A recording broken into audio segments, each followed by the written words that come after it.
Welcome back to Goofy Harry. Today's adventure: what if Harry was soul-bound to Daughter of Hades in Tartarus? If you haven't already, smash that subscribe button and ring the bell so you never miss a story. Now let's begin. Chapter 1. Into the pit. The Department of Mysteries smelled like cold stone and old paper, and somewhere under that, like something that had been waiting. Harry tasted blood where he had bitten through his lip. He could feel the thin, white line of pain threading along his cheek. Dolohov's purple curse, glancing, half absorbed by the shield he had thrown up on instinct. Beside him, Neville was swearing with a creativity Harry would never have credited him with, and Luna was hopping down a short flight of steps as if the chase through a labyrinth of prophecies had been a diverting afternoon. "Keep moving," Harry said. His voice had gone flat. Grief had taken the color out of it about 8 rooms ago, when Hermione had fallen and he'd had to leave her with Ron and run because the prophecy was still in his fist and Bellatrix was still coming. It was here at last. He knew this room. He dreamt it so many times that his feet knew the stairs and the stone benches arranged amphitheater-wide around the pit at the center. He dreamt of the archway at the bottom, the veil that hung in it and moved in a wind that was not there. Even now, with his heart in his throat, Harry could hear what he had always heard in those dreams. Voices behind the veil, low, patient, crowding together at the threshold like people at a door waiting to be asked in. "Harry," Luna said softly, "there are rather a lot of them behind us." "I know." "Harry," Neville said, "are we going to make it through?" "Yes," Harry said. He'd told worse lies, and he would tell bigger ones later.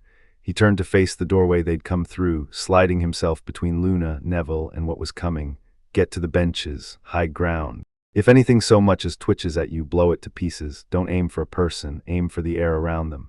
Aim for the, trust me. They went. Harry didn't turn to watch, he listened. He heard Luna's shoes on stone, and behind him the door he had just come through crashing fully open, and then the voices of people who had decided tonight was for killing.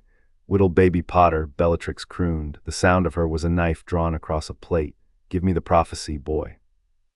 That was Lucius Malfoy, silk and impatience. "Or we start with the friends," Bellatrix purred. "The little mudblood first, I think." "Bellatrix," said Lucius, tight, "the prophecy." Harry let his wand hang down his side. He was thinking with a calm that surprised him. Behind him, in a shape he could see without looking, Luna had gone left, Neville right. They had taken the 2 elevated benches that flanked the pit, exactly where he would have told them to go if he'd had another second. He had fields of fire. In front of him, 6 Death Eaters, fanning, Bellatrix center, Lucius beside her, the big one not. To Bellatrix's left, Dolohov and Macnair right of Lucius, Rookwood drifting behind like someone who had done this for years and was bored by it. Rookwood was the smart one. Rookwood he would take first. "Pull your hoods," Harry said evenly. "I want to see you." Bellatrix laughed. She did it badly on purpose, like a woman advertising that she was not afraid to look mad because she had decided madness was a style. "Or what, Eichel Potter? You'll get cross. Is Eichel Potter going to cry now that his dear godfather isn't reducto?" Harry said, already moving. He hadn't pointed at her. He'd pointed at the flagstone under Rookwood's left foot.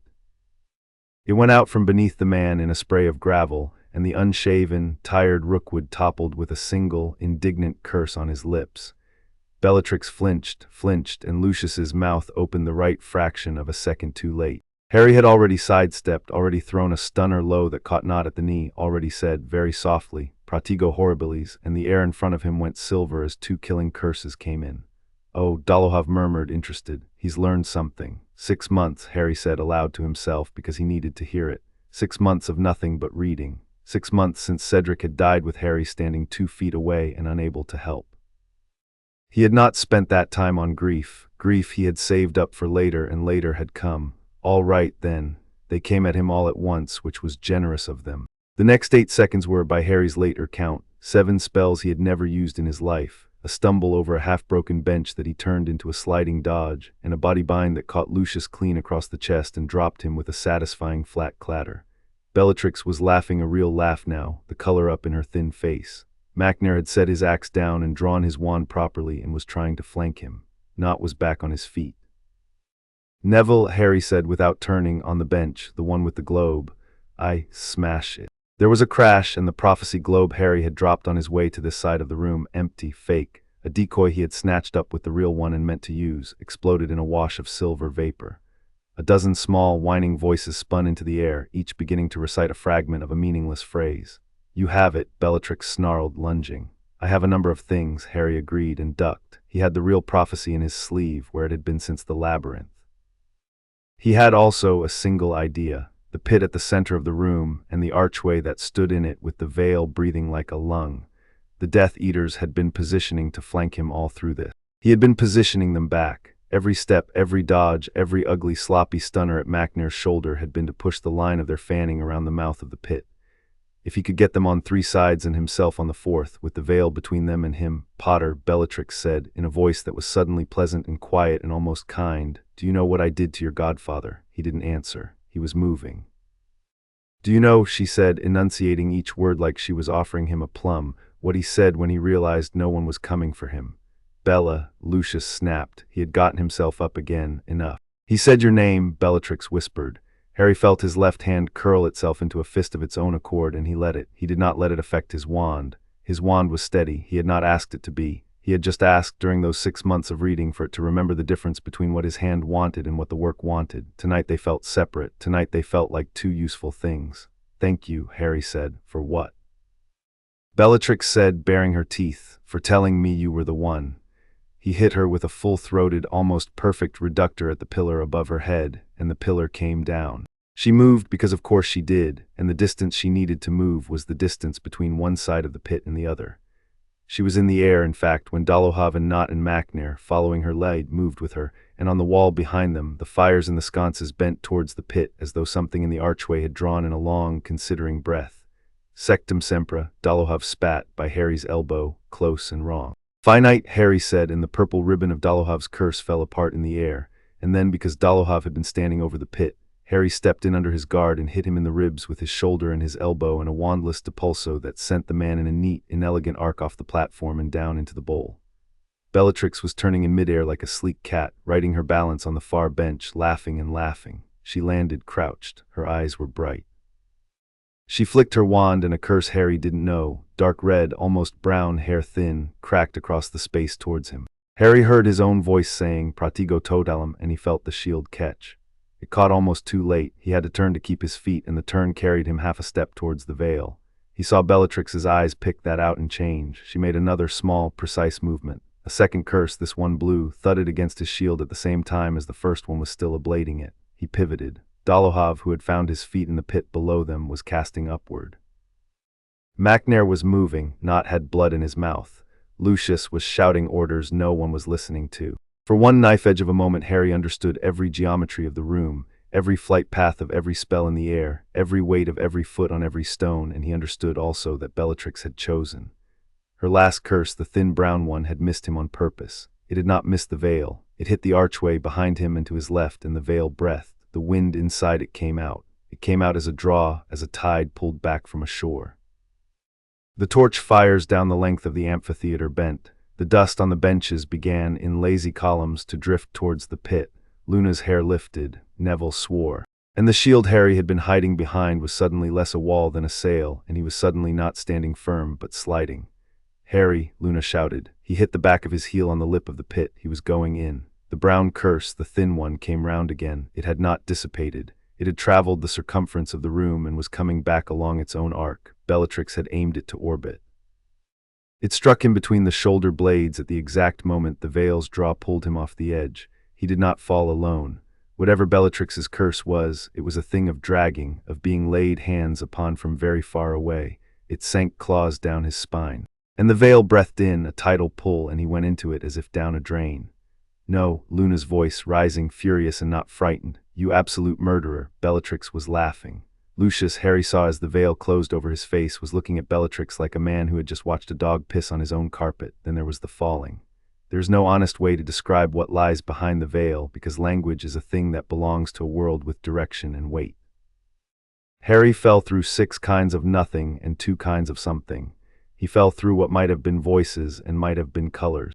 Passed through a dim gray country in which he thought he saw far off figures he half knew, and he would later think one of them had turned its face towards him. He never let himself believe more than that. He fell through a hot wind and a cold one. Bellatrix's curse sang along his spine. He did not lose consciousness because he was determined not to. He landed. The landing was what any honest landing is, from very far up, brutal. He heard ribs crack. He heard his wrist go like a green stick. He heard his own shout, which he had not meant to make, and then, for several seconds, he heard nothing.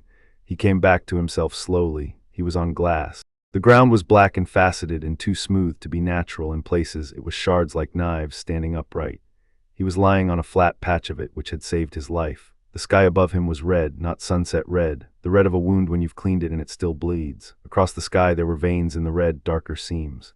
They moved when he watched them, slowly, in patterns that made his stomach clench, as though the sky itself were breathing or being breathed. The air tasted of iron and rot. "All right," Harry said to himself, because someone had to say something. All right, all right. He took stock. Wrist, broken, left, thank Merlin. 3 ribs, maybe 4, he did not trust himself to count in the panic. The cut along his cheek had opened again and wet his collar.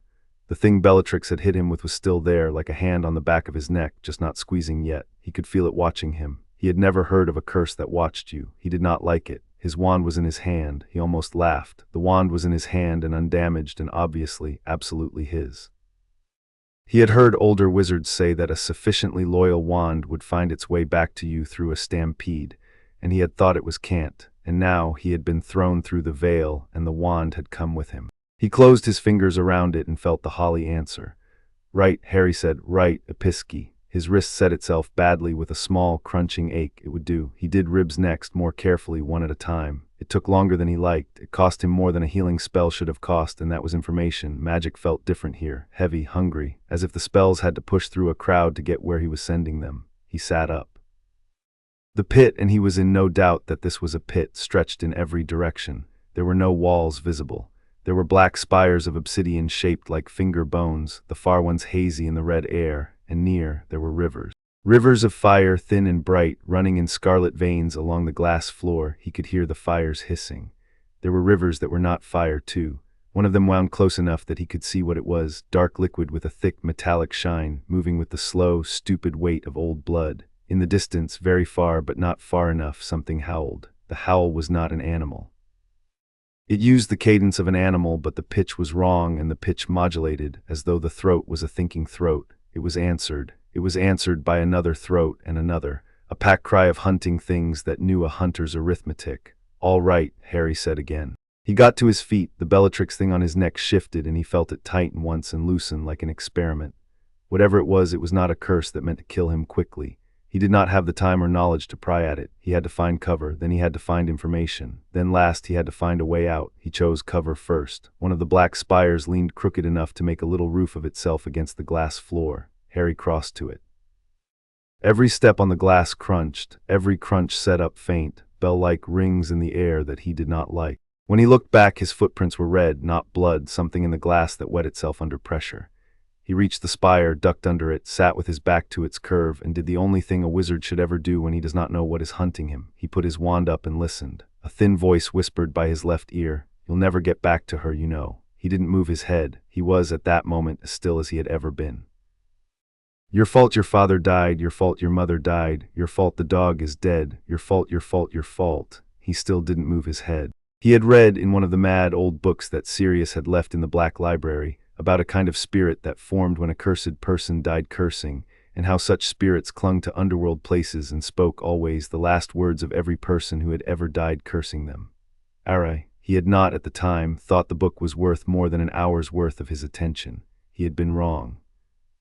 "Your fault," he turned his head only when he had decided exactly what he was going to do with it. The thing by his ear had no face in the proper sense. It had a suggestion of a face, hollows, where eyes would be, and a thin, pale mouth, open. It was thin as water and smelled like a church that had been left open in the rain too long. "You killed me, boy, I know," Harry said, and hit it in the mouth with a silver lance of light. It winked out. 2 more shapes detached themselves from the glass behind him.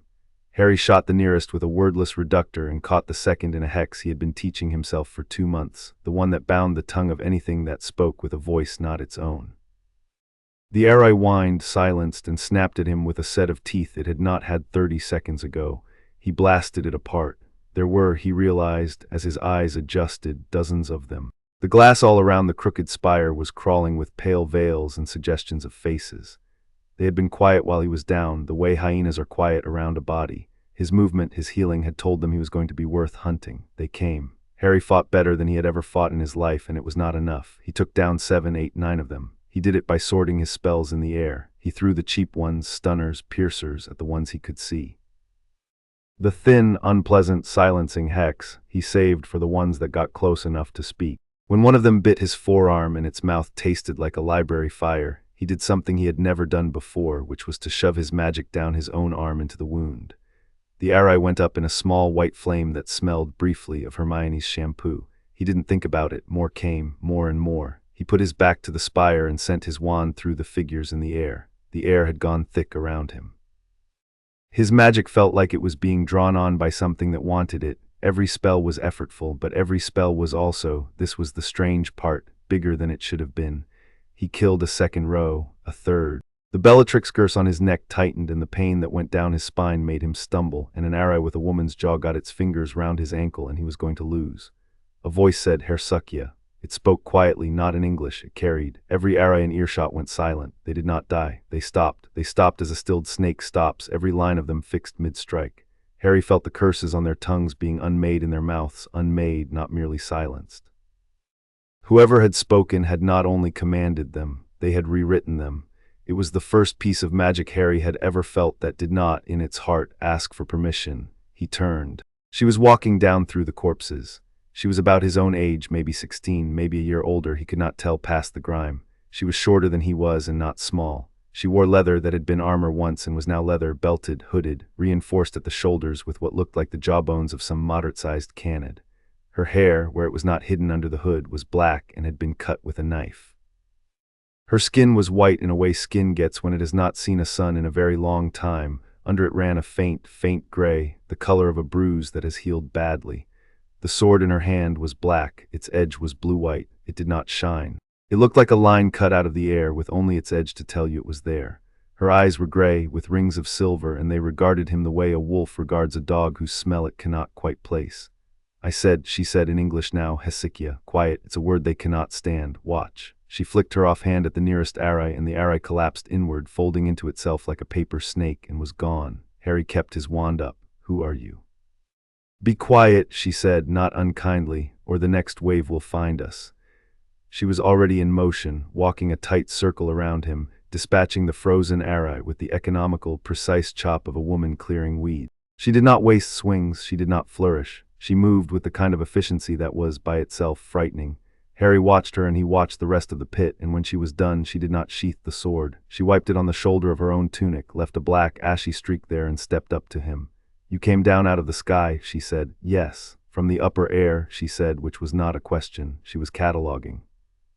Her eyes went over him head to toe and paused on his wand. That is a stick of holly, a little feather of a phoenix. You are a sorcerer of the Britannic school. A flicker of interest crossed her face, so thin he would not have seen it if he had not been watching. That is old blood. You know about wands. I know about many things, she said, and right now I would be glad to know what you are doing here, as I have not killed you yet. That can be corrected. Name. Harry, he said. Harry Potter. Potter. She rolled the word around her mouth like a pebble. Number, that means nothing to me. Tell me your mother's name. Lily Evans. Evans. She shook her head. Also nothing. No, wait. She lifted her chin slightly as if she had caught a scent. Her gaze went unfocused and then sharpened. Something, then an old thing, something at the back of your name. I can smell it on your wand. What's your name? She didn't answer immediately. She was looking past him over his shoulder at something he could not see. My name is Thani, she said. Thani Corey, you will call me Tana. Tana. Yes. She looked back at him. Whatever she had been looking at hadn't pleased her. Harry Potter. In the next 15 minutes, if we do not get ourselves under a roof, we will be killed by a larger and less stupid wave than this. Do you understand? Yes. How wounded are you? 3 ribs, a wrist, fading, there's something on my neck. Her eyes narrowed at the something on his neck. She stepped close in his space, and he let her. It had, he realized with a distant kind of amusement, been years since he had let anyone in his space without either flinching or fighting, and she put her fingers on the nape of his neck. Her fingers were cold, she stilled, her mouth tightened. Someone has put a hook in you, she said. It's attached to a line that goes a very long way. I can cut it here if you let me. Will it hurt me? Yes, do it. She took her dagger off her belt, not the sword, and drew a thumbnail across his nape, a shallow, precise line. The world behind his eyes went white. He did not scream. He was proud of himself about that later. When he opened his eyes, the thing on his neck was gone. She was wiping her thumbnail on her tunic. Bellatrix's hook, she said quietly, not knowing the name. It was meant to pull back whatever it had sunk into. Someone somewhere has just felt their line go slack. Good, come. She turned. He didn't move. Tana. She stopped and looked back over her shoulder at him. Where are we? She looked at him for a long moment. For the first time he thought he saw, in the gray of her eyes, a wolf look up and consider whether a dog might in fact be a dog. You are, she said, in Tartarus, the pit beneath the world. Below the asphodel fields and the fields of punishment, below the palace of my father, where the gods cast the monsters they cannot kill and the children they cannot explain. Your father, Harry said, feeling foolish. My father is Hades, she said. Come. They walked. She moved quickly, in the way people move who have been hunted for a long time and have made this exact kind of movement into a physical skill. She took them first along the lip of the river Harry had taken for blood, Phlegethon, she told him, which was fire, not blood, but close enough. And then she stepped sideways into the black shadow of a spire and came out of the black shadow of another spire 30 yards on, pulling Harry with her. Harry staggered. You, shadow step, she said. I will teach you later if you survive the night. Do not ask questions while we walk. He did not ask questions while they walked. They came up at last against a ridge of fallen black stones, piled like the ribs of something very large. She ducked through a gap between two of them and Harry had to turn sideways to follow. Inside there was a cave that was not a cave so much as a hollow under a slab, and the slab was warm on its underside, and the floor had been swept and stacked with bones in patterns he did not understand.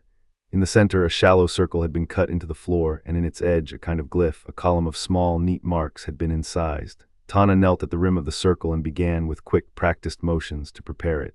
You are going to need to blade, she said. Am I? Yes. She glanced at him. I am going to do a thing that will bind us. You will not like it at first, and then, if it works, you will find you did not mind it as much as you thought. If it does not work, you will be dead. And why would I agree to that? Because without it, she said levelly, I can keep you alive for perhaps 6 hours. I am tired, and I am thinner than I have been in years, and I do not have the reserves for 2. Your sorcerer's craft is impressive, but too light to carry you through what is coming tonight. With the bond, your magic feeds me and mine feeds you. We will be enough together. Apart, we are meat. She held her dagger point up. Your choice, Harry Potter. Tell me what the bond costs. A flicker of something, approval, in her mouth. You and I will share, she said. Emotion at first, magic later. Always know where the other is. We will feel what the other feels if we choose to. The binding takes a piece of each of us and welds them. Forever, until the end of one of us. Can it be broken? Not by any god who would want to. What do you get out of it? I do not die alone tonight, Tana said, and for the first time he heard under the dry voice a kind of bone-deep tiredness that had nothing to do with her body. He felt his chest squeeze. And for more than tonight, she paused. Then, because she had clearly decided he was worth the honesty, the bond I'm going to propose is Stygian in its form, and therefore belongs, by old rule, to a domain I have a claim in. If it holds, it makes me visible to things that have been required to pretend I am not, including my father. Would your father be pleased to be able to see you? She looked at him. Yes, she said simply. I believe he would. Harry breathed out. He thought about Hermione bleeding at the feet of Ron and Ginny. He thought about Sirius, who had died saying his name in a place he had not been allowed to get out of. He thought about Luna, screaming from a bench at an empty hole in the world. He thought about Bellatrix laughing, and about the hook in his neck that had been meant to pull him back to her, and about what he had just learned, which was that he could survive being thrown through the veil. He could speak wandless fire hot enough to undo a spirit, and in the presence of someone who had clearly been here alone for too long, he could still see people as people. Show me what to do, he said. She held out the dagger. Open your left palm, she said. A diagonal, not too deep. Let it drip. Speak my name once, then speak yours, then the only word you need to know, which is nigh, yes. He opened his palm. He did not wince. His palm bled, and the blood, when it hit the circle, lit up the glyph along the edge. The glyph was not fire. It was the color of an eye reflecting something, and it moved in the glass the way the seams in the sky above them moved. Tana was speaking low, quickly, in a tongue he did not know and now would not need to. The bone circles on the floor shifted of their own accord, rearranging themselves around his blood. Say it, Harry Potter, he said. Thany Corey, the air tightened. He said, Harry James Potter. The air tightened further. The thing behind the world, the hungry density he had been feeling ever since he landed, lined in, curious. It felt like being considered by an animal so large it did not think of him as food so much as weather. He said, Nigh. The world caught him. There is no polite way to say what it was like. A hand the size of a horizon laid itself on the top of his skull and pressed. A line was drawn across his chest. Gently, a line was drawn across hers. The lines met in the air between them. They were not visible, but they were felt, the way a taut fishing line is felt. Something very old and not especially kind put its seal on the line and withdrew. In the place it had touched, a warmth remained. Harry opened his eyes. Tana was across the circle, breathing hard. Her gray eyes had gone a shade brighter, and there was color, actual color, under her pallor for the first time, as if a lamp had been turned up a notch inside her skin. His left palm was still bleeding. Hers was too. They had not moved. They didn't need to. He felt like a second pulse under his own, a heartbeat that was not his, slower than his, steadier, marching. "You are alive," Tana said in a voice that sounded faintly surprised by its own softness. "So are you." "Yes," she said. She lowered her head. For a heartbeat she stood like that, forehead almost to her knees, and Harry had the strange, distant sensation of feeling in his own chest something in her loosening that had been tight for a long time. When she straightened, she was the same Tana, but different. She was less alone. He could feel it. "You have just," she said matter-of-factly, "made the best and worst decision of your life." Mutual, a flicker of her mouth, not quite a smile. She was about to say something else when, across the pit, a bronze bell began to toll. It was very far and very deep. It did not ring so much as move the air.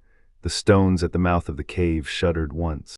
Patterns on the floor all turned their thin points towards the sound at once, like compass needles. Tana's head came up. "Ah," she said. "What? Camper has noticed," she said. The warmth in her voice was gone. She was already standing, already checking the line of her sword, already moving to the mouth of the hollow with the swift economy of a soldier. "We have 3 days at most, and that is if she does not send her warrens ahead." She turned back. "Harry Potter." "Yes." "Can you run?" "Yes." "Good."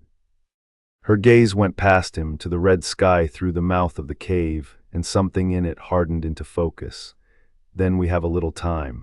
We will spend it teaching you how to stay alive, and then we will find out whether the world below remembers what it forgot." Outside, the bell tolled again. This time Harry thought, because of the bond, because of the borrowed senses, that he could hear under the toll the wet shuffle of something very long and scaled crawling over glass, and the chime of 1,000 bronze rings on a harness, and most clearly a woman's low, amused voice saying, in a tongue he did not know he should have understood, "Find me what ran." Tana met his eyes across the bone circle, and in the space behind their shared ribs a single stubborn pulse beat twice, once for her, once for him. "Welcome to the pit," she said. Chapter 2. The Bone Walkers packed for 3 days. Harry learned how to live in a place that was trying every minute to kill him. Tana taught him first the small things, how to walk over shards of obsidian without cutting his boots, how to tell by the smell of the air whether the phlegethon had risen in its bed, how to go still when a particular pressure came into the back of his throat, because that pressure meant a Camper scout was overhead, riding the high red wind. She taught him to sleep in 4-hour shifts, one open eye each, and not to trust the way time passed. There was no day or night in Tartarus, only a sky that thinned or thickened, and the kind of man who fell asleep to a thinning often woke up in a thickening, missing a finger. She taught him next the language. "Greek," she said the first morning as he flexed his wrist. The break had gone to a kind of tight ache. He could work with it. "You do not need all of Greek, you need the command forms.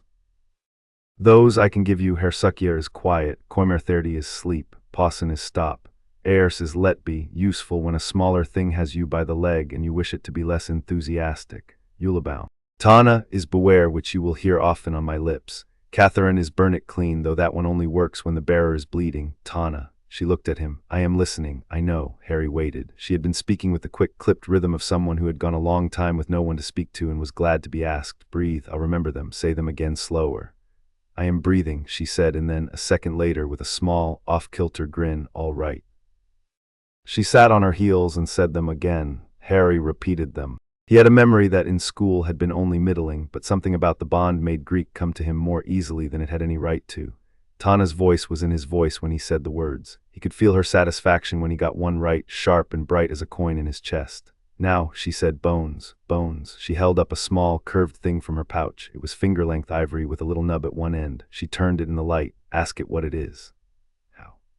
"You speak to it," she said, "in your head or aloud. I find aloud is easier at first. You ask what it was in life, and you listen for the first answer.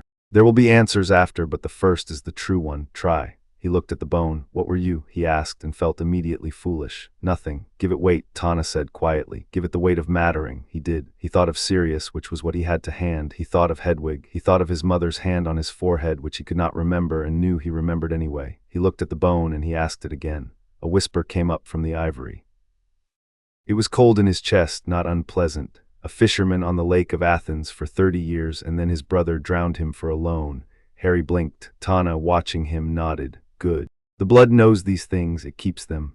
That was horrible. Mostly they are." Tana tipped the bone back into her pouch. "Some are small, some are large, some are happy, none of them are short. Everyone's life has been longer than the sentence used to describe it. That is a thing the dead will tell you if you let them." She worked him through more, moving shadows, at first only a short step from his side of the cave to hers. The first time he tried it, he made the step but lost an eyebrow. The fine hairs at the corner of his brow simply were not on him when he came out the other side. The second time, with her hand on his shoulder and his on hers, he went with her and came back in one piece. The third time he went alone and came back to Tana, who was, he found, radiating pride. He felt it as a warm pressure under his ribs. He told her so because he thought he should, and she was silent for a long moment, and then she said, "Yes, that is what it feels like when someone is proud of you." He realized then that in 16 years he had not been told that in words by anyone. He looked away because he did not know what his face was doing. Tana did not push. They had been eating from her stores, which were reserves of gray, dry, cured meat Harry did not ask the origin of, and a sweet, hard-fleshed tuber that grew, she said, in the shade of the spires where the phlegethon ran cool. On the second day he tried transfiguring a handful of shards into a pair of bowls, and found that the transfiguration took and held, but that it took longer and felt more effortful than it should have. Tana watched him do it with a thoughtful line between her brows. "Your craft is quieter than mine," she said, "and more polite. It waits to be asked. Here, craft like that is heard less. The pit is loud. The louder crafts get fed." She looked at the bowl. "But loud has its own cost here." She took up a shard herself and held it in her bare palm. She said a word. The shard darkened. A thin blue line ran through its heart. It was, a moment later, a dagger with a black handle of her own skin oils and ash. "That cost you something," Harry said, watching her. "A day off the ends of my fingers," she said candidly. She held her hand up. Her fingertips had gone translucent at the edges. The pink beneath them had drained. "Stygian casting eats the caster. You trade flesh for fact. That is why most of us—" She stopped. She meant, he realized, most of us children of Hades, and she had caught herself because she was not sure how many of them there were left. She corrected softly. "That is why those of us who do this craft are careful. The alternative is to take the flesh from something else." She dropped the shard dagger into her pouch. Her fingertips began slowly to come back. "I prefer to pay for my work. My father would disapprove. He calls it a showy modesty. I call it a living." "You have a good relationship with your father," Harry said, which, of all the things he could have observed, was for some reason the one that came out. "I have," Tana said, "a relationship with my father. I do not know if it is good. He has, at a great distance, been kind to me. He has never been able to come here. He sent me dreams when I was a child. Those are all I remember of him. Once in a dream he told me the names of all the stars above Naples, which is where my mother lived. I was 5. I did not know any of the stars. I did not know he was my father. I thought he was a nice, sad man who sat at the edge of my bed in the dark." She smiled, small, wry, briefly a child. "That is my father. What was your mother's name?" Her smile stayed. "Ira," she said. "Ira Goodwin, a Welsh witch, good with bones. She died when I was 3 months old. She was killed by what came to take me." Harry said nothing. After a moment he reached out, across the space between them, and put his hand on top of hers. He did it the way he had read men do it in the old-fashioned novels in Sirius's library, carefully and with no expectation. He thought later that he had done it because of the bond, but he thought also that he had done it because it had taken him 11 seconds to decide whether he would, and you do not decide about a bond, you feel it. She did not pull her hand away. After a moment her fingers closed, dryly and warmly, around his. "I did not mean to make a speech," she said. "You didn't?" I asked. "Yes." She looked at his hand on hers and then at him. Under the hood, in the gray and silver of her eyes, there was suddenly a buoyant girl quiet. "Your turn." "My turn. You have heard about my dead. Tell me about yours," he told her.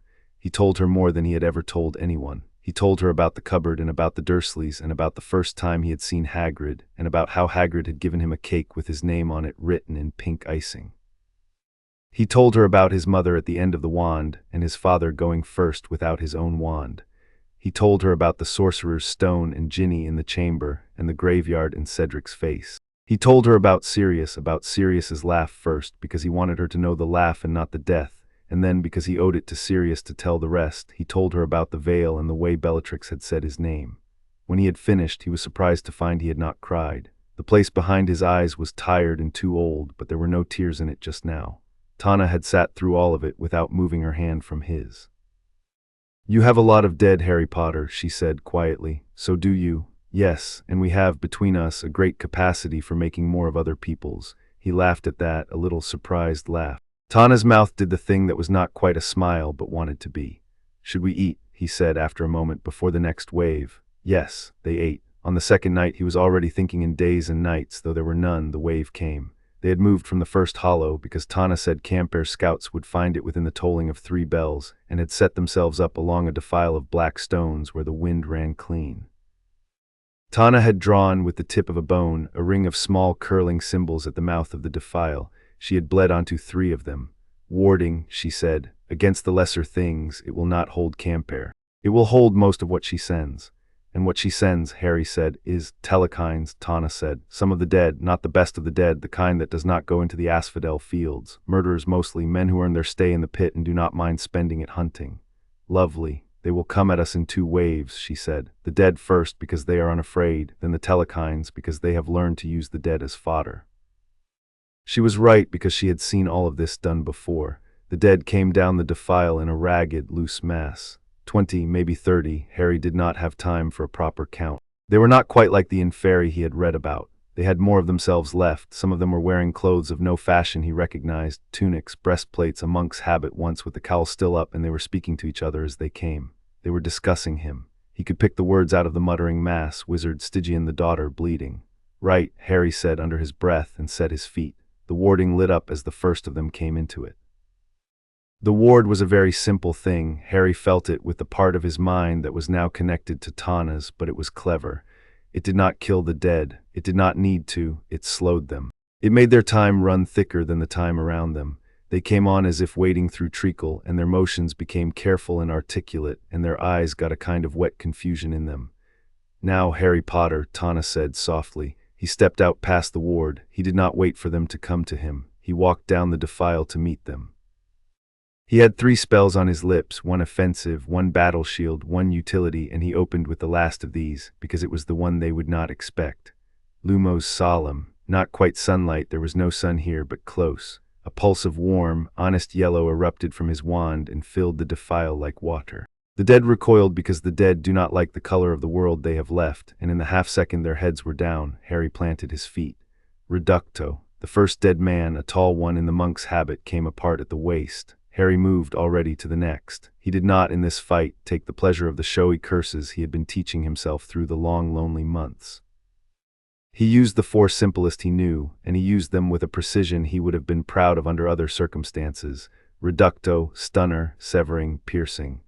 Bone and cloth came down around him in a careful arc. He was moving with his back to the ward. He was not letting them into the defile. He was buying Tana her 50 seconds.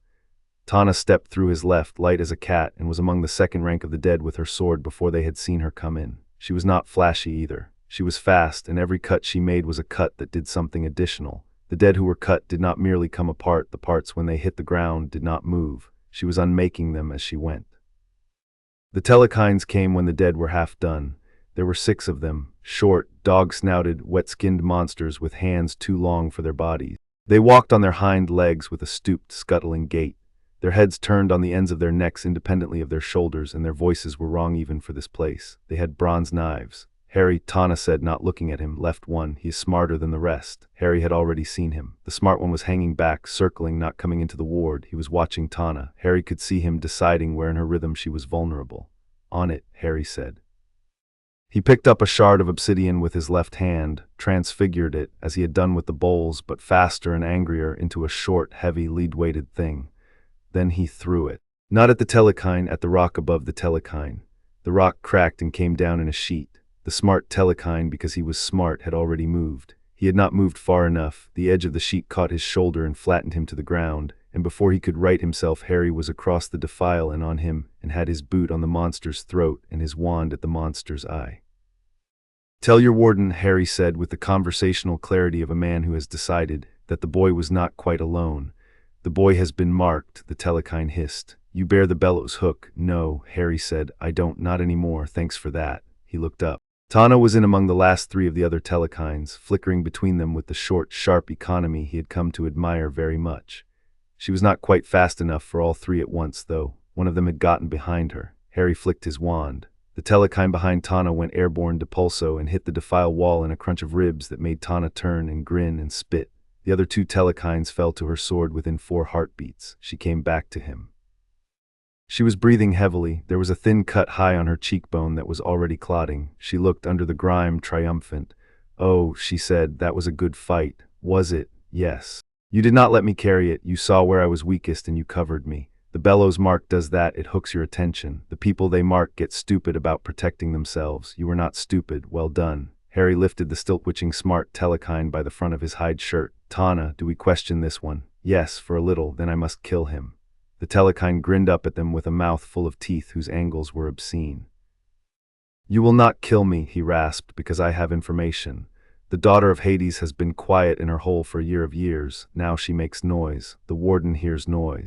The warden is old, she will not come herself, she will send her new forges. Her new forges are the smiths of the old war. They have spent the decades shaping something that can kill you. Us, Harry said, specifically, or the sound of noise. You, the telekine said. She knows your name, sorcerer. She has had it for 2 bells. Her bronze net is already being woven. He was enjoying himself. He was enjoying, Harry realized, this chance to spill his knowledge, because he thought it would earn him a few more minutes, and he was not wrong. The warden wishes you to know, the telekine went on conversationally, that she has not been angered in 500 years and that she is therefore very interested. She promises you, sorcerer, the first honest adversary either of you has had in. Enough, Tana said tiredly. She stepped forward with her sword. The telekine looked up at her. He did not, Harry saw, beg. He had perhaps been in the pit too long for begging. He said, daughter. The king your father is coming to himself over you. That is what I was supposed to say last. Tana stopped, sword poised. He has felt it, the telekine said. The bond you made, it rings in him. He is standing now in his throne room. Been standing for an hour. He sees you, daughter. He sees you where he has not been permitted to see you in 16 years.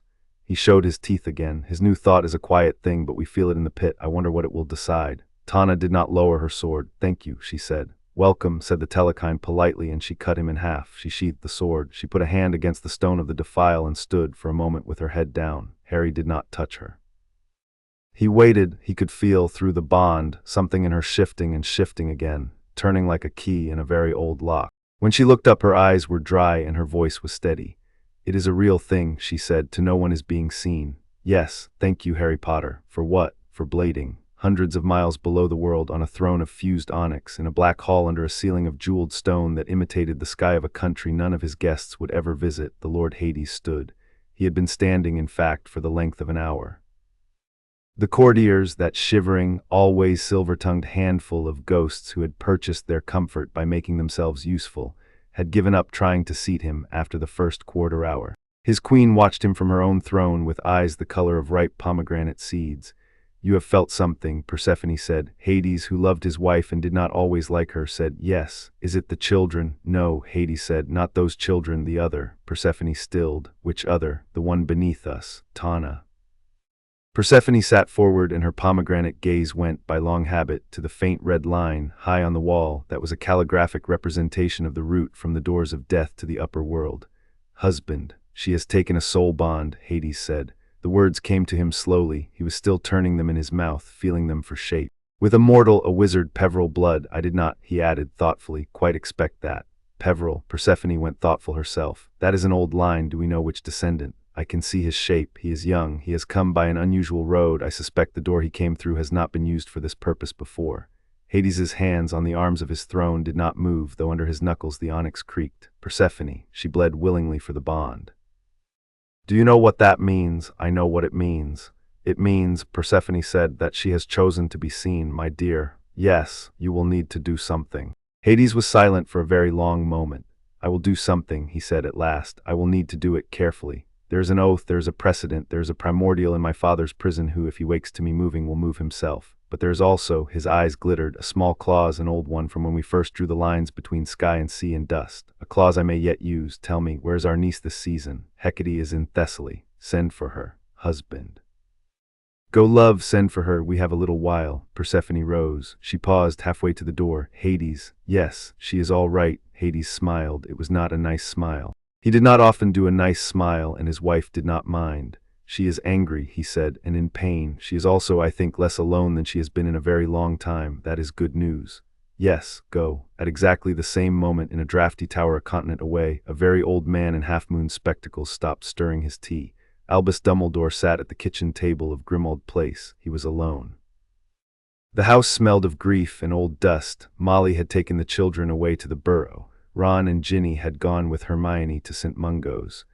Dumbledore was here because he had not known where else to be. He had, after the ministry, put his cloak over the back of a chair and sat down at the table, and after some unknown interval he had brewed tea. Nearly headless Nick drifted through the wall and settled, apologetically, in the chair opposite. "Sir," said Nicholas, "I have spoken with the ones I could find, the ones across the water. I am sorry it took so long. There are protocols for asking the things I have been asking. And we of the British ghosts do not always get answered politely. I understand. There are some," Nick said carefully, "who will not speak of the boy at all. That is itself telling. And there are some Greek ones mostly, and a couple of Egyptian, who speak of him, but not as a dead boy, as a boy who has gone elsewhere." Dumbledore did not move. "Elsewhere," he repeated gently. "Yes, Nicholas, I am an old man and you are a patient one. Do you know what I am going to ask next? You are going to ask me where elsewhere is." "Yes, sir, the Greeks say, Nicholas. They say he is in the pit beneath their underworld." Dumbledore, who had spent 70 years cultivating a reserve that not even the death of Ariana had fully breached, went quite still. He held the teacup in his hands. After a moment, he very carefully put the cup down. "In the pit," he said finally, "beneath their underworld.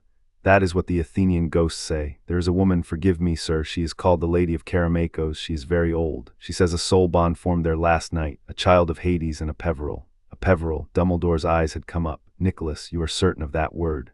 "Yes, sir." Dumbledore closed his eyes. When he opened them, they were a different kind of tired, the kind that has unexpectedly come back to work. "Thank you, Nicholas. You are a friend, sir. I must make a number of inconvenient visits, one to Firenze, one to Arthur, I think, and one to a private house in Wales that none of us have walked into in 50 years, and one to an irritating young man at a potions counter, who will be less irritating when I explain what he is to help me do. Sir, if I may, the boy, I believe," Dumbledore said, standing up, "that the boy is not lost, which means, Nicholas, that a large number of people are about to have a very unpleasant next week." He took his cloak off the back of the chair. In a stone house not far from a yew that was older than the stones, Tom Riddle was not sleeping. He had spent the first day after the ministry in what would have been a rage, except that he had outgrown rage long ago and had replaced it with a quieter, blacker thing. He had, for 11 hours, tested and retested the relationship between himself and the thing he had put inside the Potter boy 16 years before. The soul fragment in Potter was the oldest of his anchors, the rawest, the strongest, a part of himself that had been lodged into a living child by accident, without ritual, a shard that had knitted itself into a soul he had not been able to predict. It had gone silent at the ministry. It had gone silent in the way a radio goes silent when it has been pulled out of rain. Not dead, not destroyed elsewhere. He had listened through the anchor for the body. He had not found the body. He had not found the boy's heart either. And then an hour ago a thread had come singing back. It had been very faint. It had been the anchor calling back to him, or the anchor being called, which amounted to the same thing. It had sung against a new dark weight, a weight Voldemort did not recognize and did not like. The anchor told him, the boy is alive. The boy is far. The boy is in a place where the work you have done should not reach. Interesting, Voldemort said to the empty room. Nagini slid across the hearth and coiled against his ankle. He did not look down. He was looking into the fire, which was not a fire, which was a thing he had lit and then frozen in the air above the hearthstone 3 years ago to amuse himself. "Go," he said to the empty room, and Lucius, who had been standing at attention in the hall outside, came in. Lucius did not look well. Lucius had spent 15 hours in a cell in the ministry and been retrieved by a joint effort of his wife and 2 lawyers. He had not yet slept. "My lord, Rookwood, alive, my lord. Good. I have work for him. I have work for you too, and for Dolohov, and for Bellatrix, though she is to be on a short leash until I am prepared to reward her properly. You will begin by finding me every living sorcerer of record in Greece. You will begin by finding me every place that Muggles have written about as a gate to Hades. And you will, most particularly, find me the name of a certain old family who kept a house in Wales during the last century, a house whose name begins with G. Not knows the family. Go." "My lord," Lucius said, and left, because he had learned long ago that when Lord Voldemort used a particular tone, it was best to simply do the thing. Voldemort laid a hand for a moment on the top of Nagini's coil. "The boy," he said quietly, "is alive, which is lucky for him and inconvenient for everyone else." He smiled. It was the smile of a man who had just found that the game had, against all expectation, turned interesting. Above Tartarus in the upper red sky, a shadow in the shape of a raven, if the raven had been the size of a cart, circled 3 times and then wheeled east. The shadow's eyes were bronze. They were not precisely eyes. They were slits in the bronze behind which something more articulate watched. In the defile, Tana saw it go over. "Ah," she said. "Campairs," Harry said. "Yes." She knows where we are. Yes, right. Harry looked up at the departing shadow. He could feel under his own ribs Tana's heart slow itself deliberately. He matched it. Thought it was the first time in his life he had intentionally slowed his own heart rather than letting his anxiety drive it. He found he liked the feel of it. How long do we have? A day, maybe two. Then the ground will rearrange itself in front of us and we will stand where she wants us to stand. She turned. I know the ground she will choose. I have seen it. It is an old arena of hers, a good one with a cliff above it where she can stand and watch. Then we should not be in her arena when she arrives. No, Tana said slowly, we should. If we do not meet her on her ground, she will hunt us across the pit for as long as she must, and she has the breath for it, and we do not. If we meet her on her ground, we fight the fight she expects. That fight she expects, I know. She has forgotten how to expect a fight she does not. Harry looked at her. Tana, he said, I don't know what that sentence means. She showed her teeth in a not-quite smile. It means, she said, that I think she will count on the two of us fighting the way Stygian fighters and wizards fight separately. She will not have seen what we fought like 5 minutes ago. She will not have seen what our bond can do. She still thinks you are a wounded sorcerer and I am a feral girl. By the time she looks up, she will have lost whatever she first came with. And then we take what she has. There is a forge of hers in the arena. It is where she makes the bronze spiders and the bronze nets. It is also, in a way, a smithy of one of the oldest Titan crafts. I have seen it from a distance. I have thought for 7 years about what I would do if I got to her anvil. I know now what I would do. And that would be, you, she said, need a sword. Your wand is your crown and your first tool. It will always be. But here it is a loud thing among a loud crowd. A sword would, I think, suit you. A good one in the hand not already holding the wand. A Stygian forged one. That will carry some of this place with you if you ever leave it. That will, in the upper world, terrify everyone you hold it toward, which will save lives. He thought about that. I've never used a sword. You have, Tana said, when you were 12, a basilisk. I saw it. You showed me back there. She tapped her temple. We have shared some dreams since the bond. You used Gryffindor's sword in the chamber. You are not quite untaught. Tana also, she said, with the nearest thing he had heard yet to humor, I will teach you. I am good. You will be good in time. A little time here, less time above. I will teach you, Harry Potter, how to hold a Stygian edge. She paused. Quite smile faded. And I will show you, she went on quietly, how my father's people fight because it will please me to have someone to show. The warding on the defile was beginning to fade. The last dead had crumbled. The telekine bodies had begun in the way of this place to melt sideways into the glass. Harry stepped past her and out into the red air. Tana came with him. Somewhere over the ridge, a bronze bell tolled for the 3rd time that day. It was louder this time. Tana, Harry said. Yes, when we fight Camper, are we going to win? She looked at him sideways. The gray of her eye and the silver of her eye were, in this light, the color of the edge of her sword. Harry Potter, she said, I do not know. I have not fought her before. I have thought about it often. I have thought about it in particular since you came down out of the sky. She smiled. It was not a wolf's smile. It was, he realized, the smile of a girl who had not been asked a question like this in a very long time. Yes, she said, I think we are. She turned east. Come and learn to shadow step properly, she said over her shoulder, because tomorrow we walk to meet her. Her voice softened only a little. Tonight we will eat something hot, and I will tell you how my mother used to sing Welsh lullabies she had learned from her grandmother, and you will tell me about the soup your friend Ronald's mother made you on the train back to the place with the black lake. That is what people who are not alone do. He followed her. Above the defile, bronze wings beat 3 times on the air and vanished. Chapter 3. The wardens forged the arena of Camper lay under a bronze sky. That is the first thing Harry thought, as they crested the black ridge and looked down. The sky, if the red vault above the pit could be called a sky, was, in this particular valley, covered over by a curve of hammered metal shields, hanging on chains from no rafters he could see, moving slightly in the draught. They caught the red light of the pit and re-threw it. The valley below them was therefore the color of old penny. It shone and it did not shine. A man with taste might have called it beautiful. A man under it, about to fight for his life, noticed first that there was a nail-shaped edge to the light, and second that he could hear, not quite hear, but sense, a low, low humming coming from something in the center of the arena. Something warm, something industrious. The forge, Tana murmured next to him. Where? Under the flagstones in the pit floor. She walks over it. You will not see it until she moves. They were lying along the top of the ridge. They had come the last mile on their bellies. Tana had marked the way with small nicks on the undersides of spires so that if they came back they would know the path. Harry had fixed them in his mind. He did not mean to rely on nicks. What does she look like? He said quietly. Tana let out a breath. She is 2 things, she said. Above the waist she is a woman, which is not the same as saying she looks like a woman. From the belt down she is serpents, several different colors. A lion's head is set in her chest. A great green scorpion's tail rises behind her from between her shoulder blades. She has bronze wings. When she walks, the bronze wings drag. When she flies, they lift her. She has two swords, of which one is a curved scimitar of adamantine metal and the other is a straight blade of the same bronze as her wings. The scimitar cuts anything of the upper world. The bronze sword cuts anything of ours. We, she glanced at him, are, for the purposes of tonight, both. Lovely, Harry said faintly. She has, besides, a crown of living vipers, and she sings a little when she fights. Her singing is another of her weapons. It changes the rhythms of the heart of anyone who hears it. Breathe in threes. If you breathe in fours, you will find your feet get slower.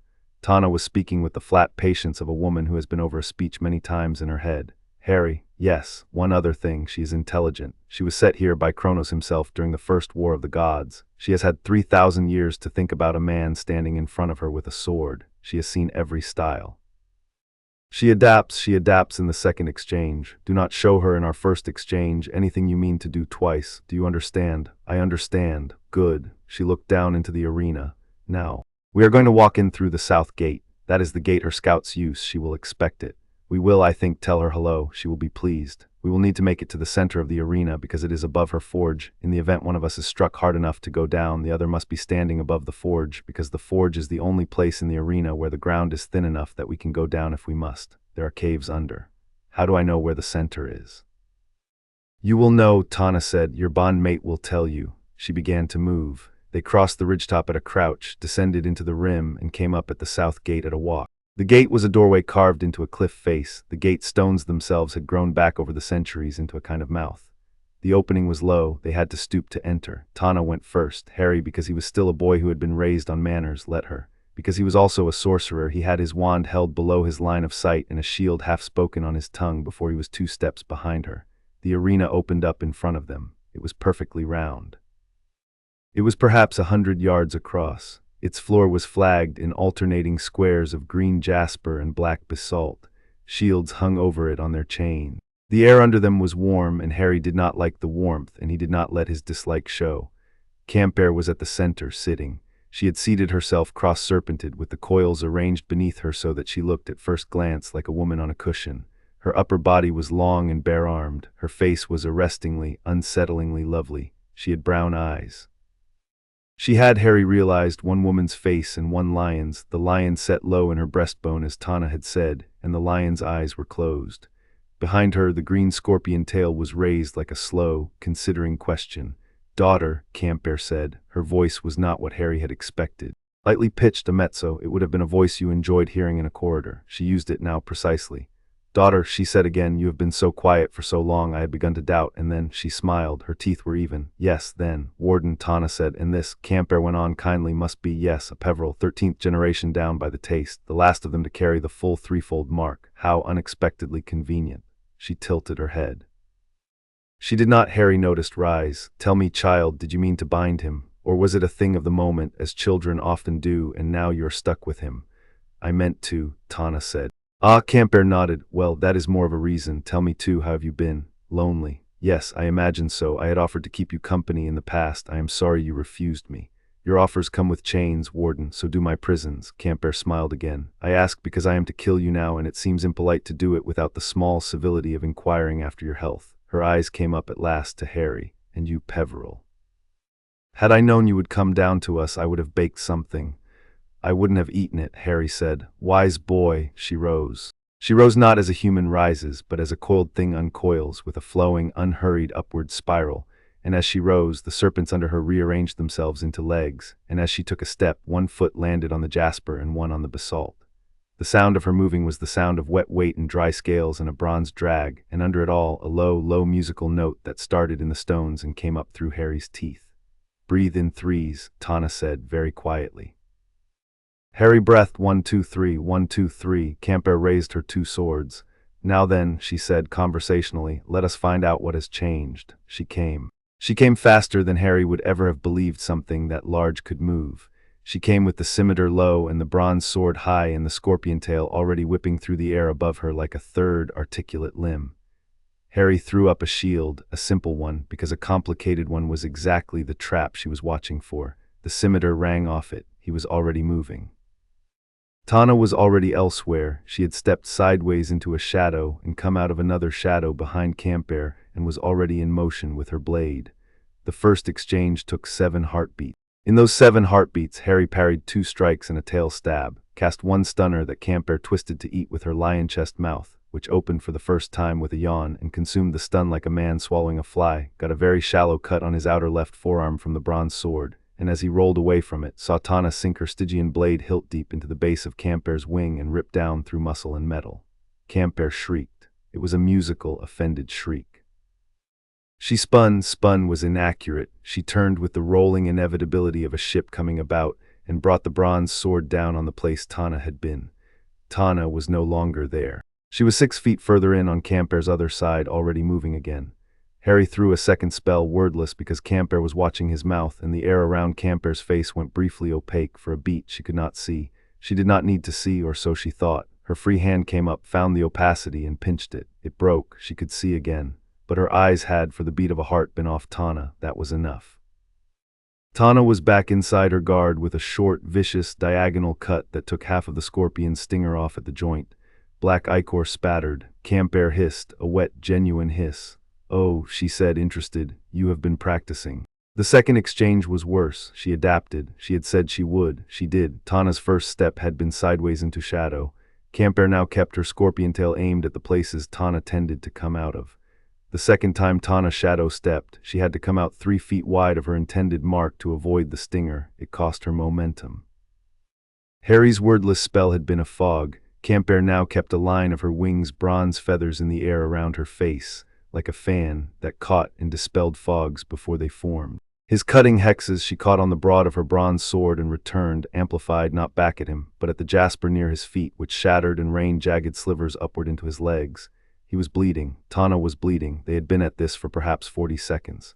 "Harry," Tana said through gritted teeth from across the arena, "she is adapting to us. Give her something I don't do." Harry had an idea. It was not a good idea. It was the kind of idea a 16-year-old boy has after 6 months of reading about dark curses until he cannot sleep. He did the calculation. If he did the thing and it went wrong, he would die, and Tana, who was bound to him, would die. If he did the thing and it went right, Camper would die, and he and Tana would be maimed but alive. He did the calculation and did not like any of the numbers and did it anyway. He drew his wand down by his hip. "Tana," he said, center of the arena now. Tana did not ask why. She came to him at a hunter's sprint, shadow stepping twice. She arrived at the bright center point of the flag circle and turned and set her feet with him. Their shoulders touched. "Harry, give me your hand." She gave it. Camper was coming, scimitar leading. Harry looked at her and said, in a voice he had never used before in his life, flat, clear, unhesitating, Avada Kedavra. The green bolt went from his wand like a lance. Camper, 3,000 years, every style twisted. She had seen the killing curse before. She knew its shape. She had taught herself over long centuries the narrow margin at which her bronze wing feathers could slap a bolt of that color off course. She started to do it. Tana's hand tightened on Harry's. Tana said a single word under her breath in Greek, the first word of a Stygian rite Harry did not know. It was the hinge word, the word that took a thing and set it turning on an axis. The green of the killing curse went black, not black and green, black, lightless, a shape of absolute absence in the color of old penny light. Camper had started to move into a deflection for something green. The something she was deflecting was no longer green. The something she was deflecting was the Stygian contract of the end of all things, which is not a spell that can be deflected because it is not in its essence a spell. It is a debt owed. The black bolt took her in the ribs just left of the lion's face. The arena went silent. Camper stopped, not because she was thrown back, but because she had in the instant finished. Her 2 swords were still in her hands. Her scorpion tail was still raised. She was still standing, her head still lifted. Her brown eyes were still open. But the lion's face in her chest had quietly closed its eyes for the final time, and Camper was, though her body had not yet learned it, no longer in it. She looked at Harry. "Oh," she said faintly. Then she toppled. Her body hit the jasper with a long, slow crash. Bronze rang. Ichor pooled black gold out from under her. The scorpion tail twitched once, twice, and lay still. The sheathed, ragged wing came down last, spreading across the flagstones like a broken fan. Harry did not fall. He had expected to. He stood with his hand still in Tana's, and he looked at what he had done. His wand was hot in his fingers. He could feel, down his arm and into his palm, a prickling, furnace heat. He looked down at the wand. The holly of the handle was scored pale, as if with the impression of fingers that had gripped it in a fire. The shaft of it was not quite what it had been. There was a thin line of darker wood running along it, a seam. Harry stared at it. The seam pulsed slowly once.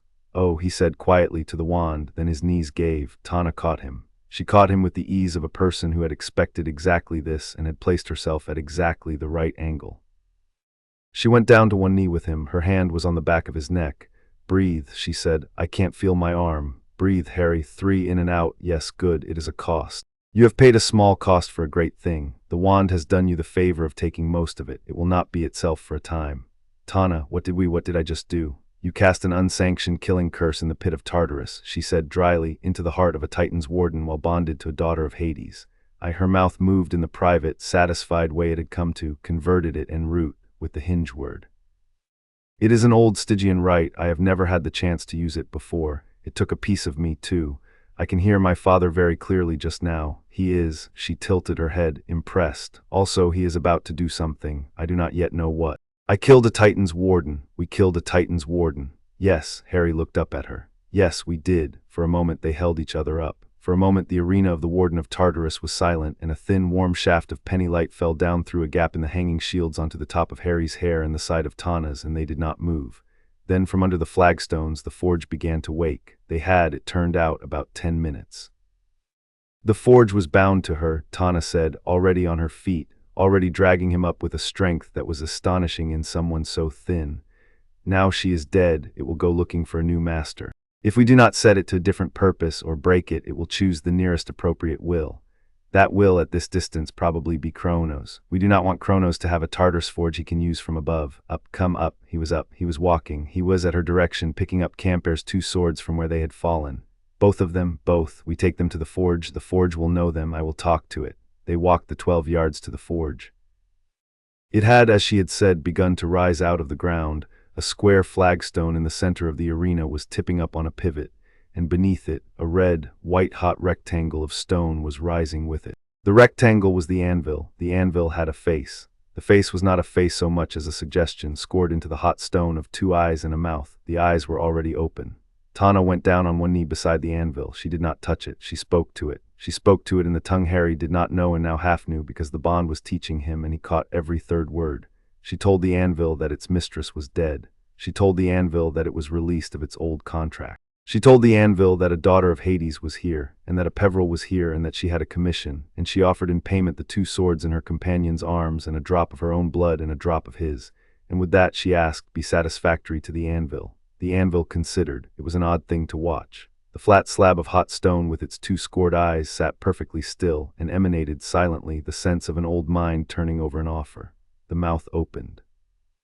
Out of the mouth came a low, resonant hum. Tana smiled. "Yes, then," she said, "thank you." She took the swords from Harry. She set them crosswise on the anvil. She said another word. She bled from the pad of her thumb onto the place where they crossed. Harry, not needing to be told, did the same. Their blood mingled and hissed on the bronze and ran together, and then, in a way Harry would never quite be able to describe, it soaked, it went into the metal as water goes into a dry earth, and the anvil glowed brighter and the 2 swords began to move. They moved without being touched. The scimitar of adamantine and the straight sword of Camper's bronze lifted off the anvil, rotated slowly, considered each other, and began, like 2 lovers meeting after a long absence, to merge. The process took perhaps 4 minutes. Harry watched. He had seen Ollivander's shop. He had seen the inside of Gringotts. He had seen, once, a goblin smith working in a subcellar of the ministry. He had never, he realized, seen a piece of work like this. The 2 metals did not so much fuse as teach each other. Bronze and adamantine, enemy metals from the first Titan War, learning, under the coaxing of 2 pints of bonded blood, to be one thing. They came together as a short, single-edged sword, shorter than a standard cavalry saber, longer than a long knife, with a handle wrapped in a black leather Harry only slowly understood had been made, at the last moment, out of a strip of Camper's own wing membrane. It lay on the anvil, cooling, and the anvil's scored eyes shut, and the face on the stone shut its mouth, and the humming stopped. "Take it," Tana said quietly. Harry reached out. He closed his hand around the black hilt. It was warm. It had a slight living give, the way a well-made instrument has a give. When he lifted it, it was lighter than it looked, and it came to his hand as if it had privately been waiting for him. "What do I call it?" he said. "That," Tana said, "is for you to decide. In the meantime, it will do what a sword does." "Harry, what?" "I am sorry," she said, "that your wand paid." He looked at his wand in his left hand now. The seam along its shaft was still there. It was perhaps a little less pronounced than it had been. He flicked his fingers experimentally. The wand responded. A thin flurry of small sparks leapt obediently off the tip. They were not quite the color they should have been. They had a bluish cast. "It's still mine," he said softly. "It has grown," Tana said. "It has taken some of the pit into itself. It is not less, it is more, but it is altered." "All right." They looked at each other. The forge was sinking steadily back into the ground. The flagstone was tipping closed. Above them, the shields began, one by one, to fall off their chains, great clanging crashes as each one hit the flagstones.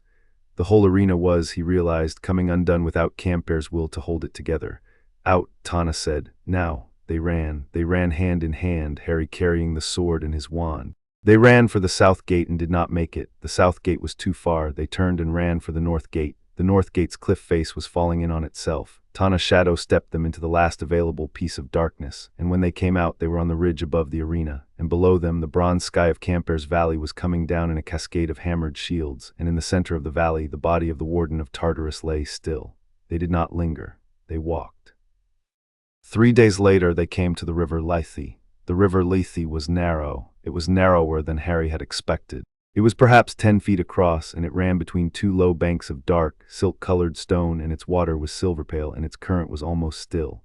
Tana stopped them a cautious 6 yards from the bank. "Do not touch the water," she said unnecessarily. Harry had already decided not to. "This is one of the rivers of the Underworld." "Yes." Tana sat down on a flat stone, the first time he had seen her sit anywhere voluntarily. She looked tired. She had been tired ever since the forge. The Stygian rite had taken a piece of her she was still finding. Lethe is forgetting. It washes away the memory of what it touches. A drop will cost you an afternoon. A mouthful will cost you a childhood. A full drinking will cost the drinker themselves. "Yes," she looked up at him wry. "Do not throw me in, Harry Potter. I would be cross." "Noted. We will need a boat," she said, "and someone to agree to take us past the boundary that lies upstream. A boat alone will not cross it. The Lethe itself must agree. And the Lethe does not agree to mortals and bonded demigods without being asked by something older than itself." "You mean Nyx," said a voice behind them. Harry turned. He turned, and he did not raise his wand because he was not sure his wand was fast enough to matter. There was a woman standing where no woman had been a second ago. She was taller than he was. She wore a robe that had been cut out of a moonless midnight. The folds of it did not fold so much as darken, each crease a deeper shade than the fold beside it. Her hair was long and also black, but not the black of her robe. It was the black of deep sea. Her skin was the color of starlight, not pale but lit, a skin with a light under it. Her eyes were. Harry did not look directly at her eyes. He had, in the moment of lifting his gaze, known not to. He had learned somehow that looking directly at the eyes of Nyx Primordial was a thing one did not survive, unprepared. "Lady Knight," Tana said politely and stood up. "Daughter of Hades," Nyx said. Her voice was warm, her voice was also layered. It was a voice with under it a rustling sound of many very small wings. "And yes, the young Peveril, I am pleased to see you." "My lady, I have been standing here," Nyx said, "for 2 of your hours, watching the pair of you walk. You walk well together, I approve." She tilted her head. "You have, I believe, a need, and I have, I believe, a thing to offer. Shall we speak like merchants at a border?" "Please, my lady," Tana said. "You require passage across the Lethe. For that you require my sanction. The Lethe is my eldest child. She does not bear passengers I have not nodded at." Nyx smiled kindly. "I will nod at you. I will also provide a craft suitable for the crossing. In exchange I would have from you, as these things are done, a triad, 3 truths sworn on the sticks." Her eyes, Harry still did not look at them, glimmered. "1 from each of you and a 3rd from the pair of you together." "My lady," Tana said, "our hospitality is limited here. We can offer 1 truth and a promised favor. 1 truth is meager. The truth I would offer is not meager." "Ah," Nyx considered. "Child, which truth?" "The truth," said Tana, "of my name." Nyx went still. "Yours," she said, "or your father's?" "Mine," Tana said, "the full one, the one Hades gave my mother before I was born. The one Ira Goodwin wrote, with her own blood, on the inside of the hem of the blanket in which she wrapped me when the kindly ones came for her. I have kept it hidden from everything that has hunted me in this pit. I will give it to you." Harry looked at her. He could feel in the bond that she meant it. He could also feel that she was, in this moment, being braver than he would have known how to be. "That is a generous offer," Nyx said softly. "And from you, Peveril." Harry thought a moment. "A promised favor," he said, "owed by a master of death when I become one." Nyx looked at him for a long, long time. "Ah," she said, "you know what you are." "I am," he said, putting it together. You are close, she said. You will know entirely in due course. Yes, your favor I will accept. I will redeem it only when I have need of it, and only for a small thing. I am an old woman, and old women are stingy with favors, and I will not waste yours on nothing. She turned to Tana, and from the both of you, a third truth, one promise. What promise? Tana asked. That if in your lives either of you is tempted to use my eldest daughter, Nick said, to make the other forget, you will not. Harry felt the sentence go through him. He felt Tana flinch, too. He felt her, a moment later, nod. On the sticks, Tana said softly. On the sticks, Harry said. Very well. Nyx raised her hand. Between her fingers for a moment, a single, small, perfect star lit itself. Then she cast it out across the river. The star landed in the Lethe and did not touch the water. It hung above the surface, 6 inches up, and from it, in lines of silver light, a shape began to build itself. The shape was a boat, a low, flat-bottomed, bone-end obsidian craft with a prow shaped like a crow's beak, with a single oar laid along its keel, and with a small, dark seat amidships. It will carry you, Nyx said. The oar will feather itself. You do not need to row. Do not, either of you, touch the water. Do not either of you speak the name of the mortal land above while you are aboard. It will carry you past the boundary to the doors of death. There, she smiled. Other things will intervene, but you will be past me by then. Thank you, Lady Knight, Tana said. Child, Nyx's starlit face softened. She came forward and to Harry's astonishment took Tana's hands in hers. Your father has not been a good father to you, but he has been a better one than he has been allowed to be. Remember that when he next speaks.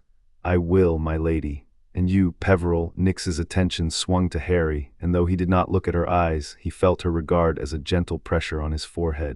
You are walking an interesting road. There is between you and the thing you most fear to become only the set of your own choice. Keep making it. Yes, yes, good. Nyx stepped back. Go, children, the night is long and I have other houses to visit. She was then not there. Tana and Harry stood for a moment in the place she had been. The small star above the river pulsed, waiting. Harry turned his head. Tana, yes, she called me the master of death. Yes, is that a real thing? Very, Tana said. Later, come. They stepped off the stone bank. They stepped onto the low, dark craft. It accepted them without rocking. The oar laid along its keel lifted of its own accord and began with the patience of a heron to stroke the water. The boat began to move. Behind them the banks fell away. Ahead of them the river narrowed and turned and began slowly to run downhill. Tana's hand was in his. He did not remember having taken it. He did not let go. In a stone-walled study in the Highlands, Albus Dumbledore was writing down numbers. The parchment in front of him had filled itself in a shorthand of his own devising with the day's findings.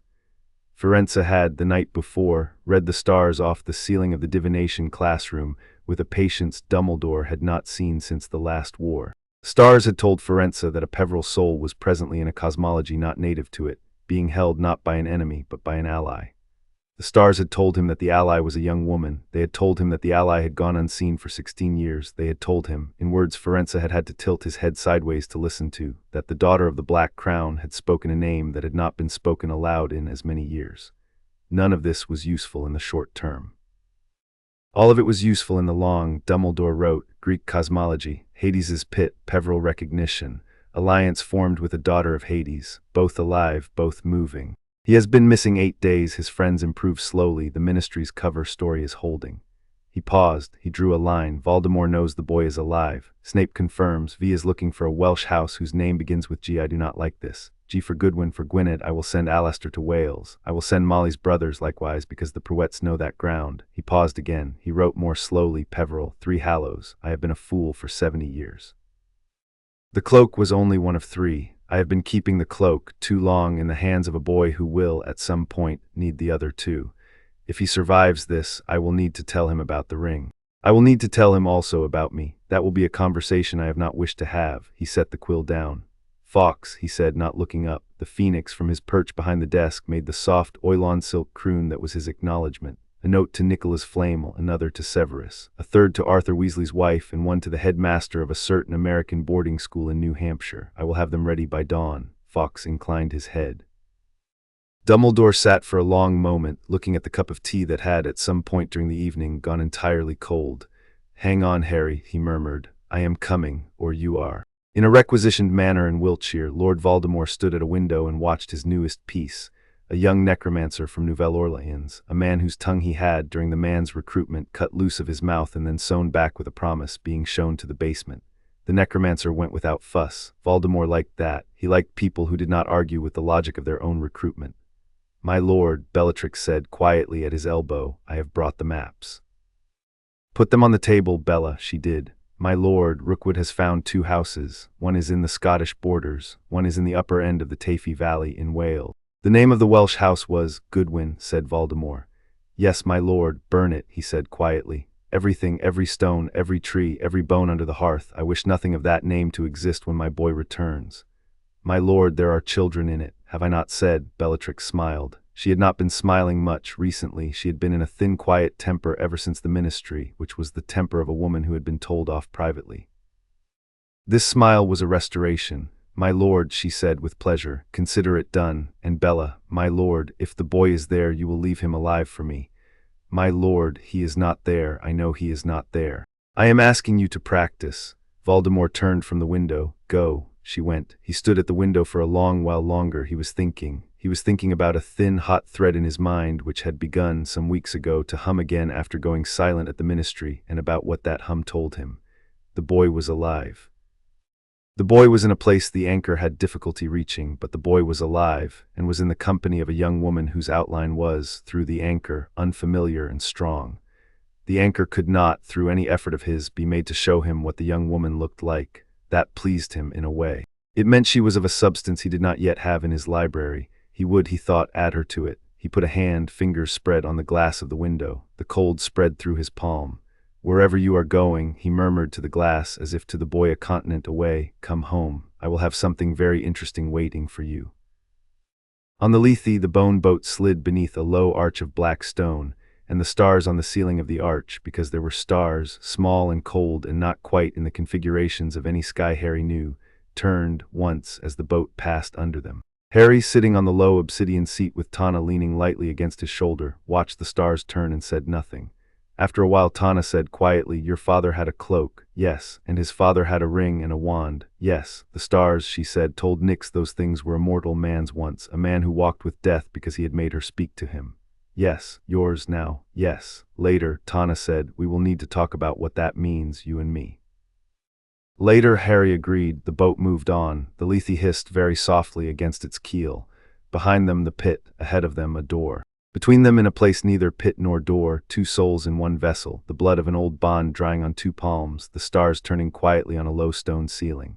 "Thank you," Harry said after a very long silence. "For what?" "For the hand."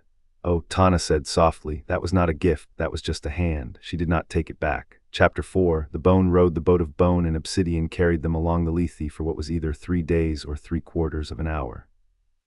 In the pit, the distinction meant less than one would want it to. Harry counted it in the way they ate, twice, carefully, with Tana's rationing thumb on the pouch, and by the number of times he let himself sleep.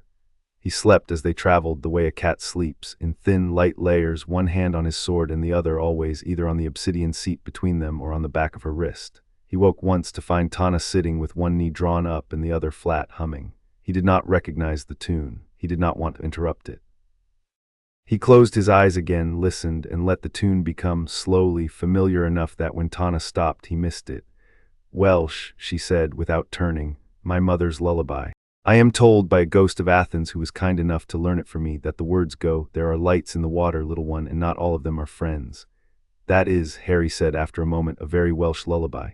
"Yes." "Do you sing it?" "Number," she considered. "I will try later. Perhaps if you are there I will try." "I'll be there." She glanced at him. She did not smile. Something in her mouth did what smiling does without it. It was enough. On the 3rd day, the 3rd Harry chose to call it, the Lethe ran into a broader, darker course, and the boat, with a mild shudder, slid up onto a pale beach and stopped. The beach was made of bones. They were not, Harry saw, the bones of any creature he recognized. Long, thin, light bones, the sort of bones that belong to birds who are not birds. The beach ran for about 30 yards and ended at a cliff of black stone. A path, as clean and sanded as a garden walk, ran up the cliff face. "The bone road," Tana said. "From here we walk. I do not know how long. I have only seen it in dreams from my father's side. You will tell me if you are hungry." "I will." They stepped off the boat onto the bones. The bones did not crack. The bones, in fact, hummed, a very low, resigned hum, like the sound a well-used wooden floor makes when many feet have walked it for many years. Behind them the boat waited, the crow's beak of its prow pointed dutifully back the way they had come.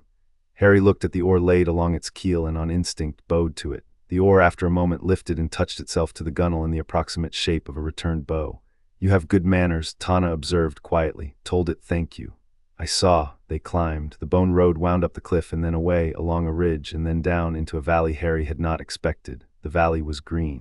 Not, he saw on closer examination, the green of living grass, more, a green of long unhappy lichen heavily seamed with thin silver threads standing about knee-high in broad patches over dark, packed earth, but green. It was the first color other than red, black, bronze, and silver he had seen in more than a week. He stopped at the lip of the valley and stared at it. Tana waited. Oh, he said, yes, that's the first green of the middle reaches of the pit. It belongs to no one in particular.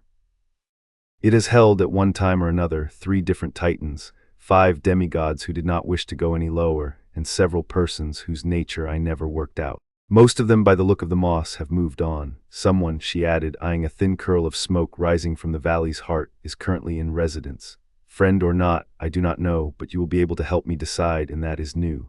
They went down into the valley. They came within an hour to a small clearing, and in the clearing there was, to Harry's surprise, a kitchen.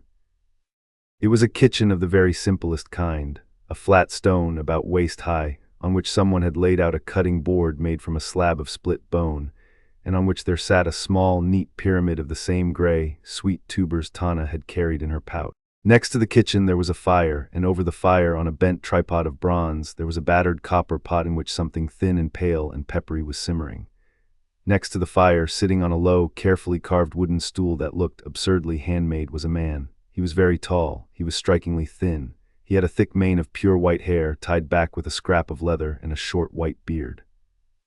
He wore a long gray janitor's coat that had been washed carefully a great many times. He had a broom leaning against his knee. When he smiled up at them, his face was the face of a friendly pensioner. Oh, the man said, pleased, visitors. Tana stopped at the edge of the clearing. Her hand drifted, by old habit, to the grip of her sword. She did not draw it. Sir, she said. My dear, the tall man said, there is no need for that. Also, you are too thin. Both of you, sit down. You will have some soup. Yes, sir. Bob is my name, the tall man said, and brushed a kind-faced smile over them both. I have had other names. I do not remember them well. Mostly I prefer Bob. He patted the low stool beside his. Please. Tana glanced at Harry. Harry, through the bond, felt her uncertainty and his own, and then under both, a curious, persistent, gentle pressure that was neither of them. A pressure that was, he realized, this clearing. This place had decided it was safe, and the pressure was of a door held open patiently for them. I vote yes, Harry said quietly. Then yes, Tana said. They sat. Bob ladled soup out of the copper pot into 2 wooden bowls. He did this with the deliberate, careful concentration of a man who had not quite used his hands yet today and wished to be sure of them. The soup was pale, almost white, and had, when he set the bowls before them, a curl of steam that smelled, honestly, like warm bread. Harry took a tentative sip. It was the best thing he had eaten in a decade. Good, Bob said, pleased, watching him. Sir, Bob.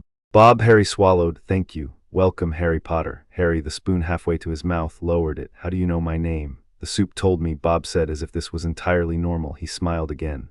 Bob did not always make soup, you know. There was a Bob before who did things. Bob did not like him, so Bob chose to forget. Now Bob makes soup. But the soup remembers, sometimes, things the old Bob knew. Today the soup knew your name when it tasted you.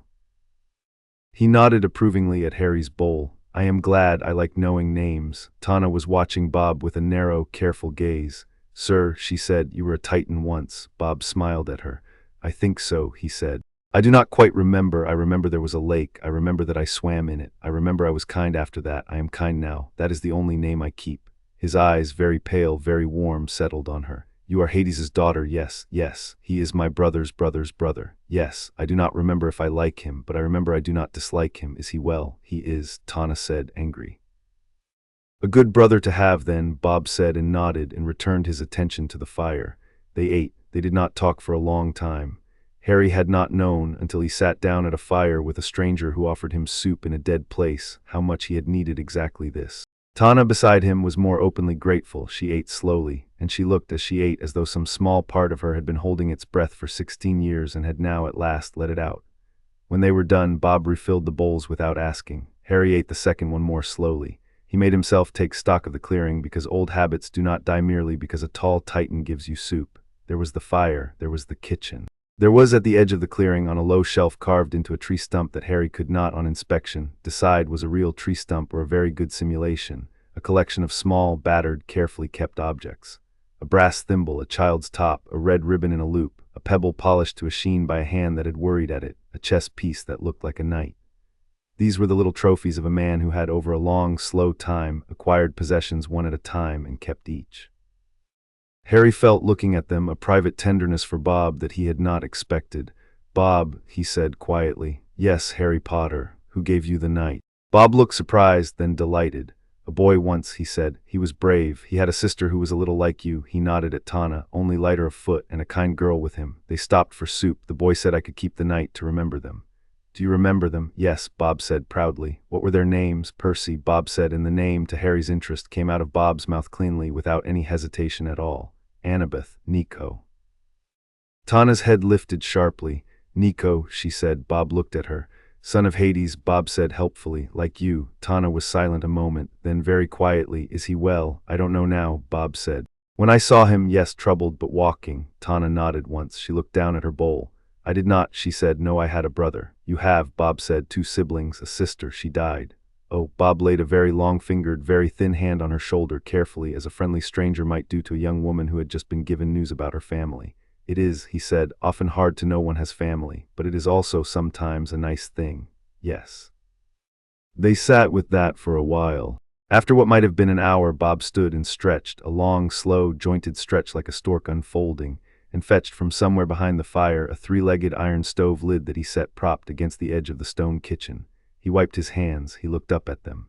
"You are going," he said, "to the doors of death." "Yes," Tana said. "That is a long walk from here, because the Arai have moved in along the Bone Road and the old trail has been shifted. Bob," he added, as if about to introduce himself afresh, "will walk with you to the head of the valley. It is not polite to send friends out of one's kitchen alone when there are Arai to be avoided, sir." Bob, Tana stood. "We accept." "Good." He picked up his broom. It was, Harry noticed, a perfectly ordinary janitor's push broom, stiff-bristled with a long, worn handle, and in Bob's very tall hand it looked absolutely, perfectly right. "Shall we?" Bob said pleasantly. "Walk." They walked. They walked out of the valley up its far side, through a pass between two standing stones that were, Harry realized as they came abreast of them, both carved with the same design, a pair of overlapping circles, one dark, one darker. Bob, as he walked, hummed. It was a tuneless, contented hum, not an old song, just the noise of a man who liked the work of walking. His broom swept on each third stride at the dust on the path, and when it swept, a little of the dust simply was not there afterward. Harry, watching him, felt a long, slow rising of a thing he did not quite have a word for. The thing was gratitude. He had been met in this place by a daughter of Hades. He had been fed by a titan who had forgotten how to hate. He was walking down a path that was being in front of him tidied. He had not, he realized, walked a tidied path in many years.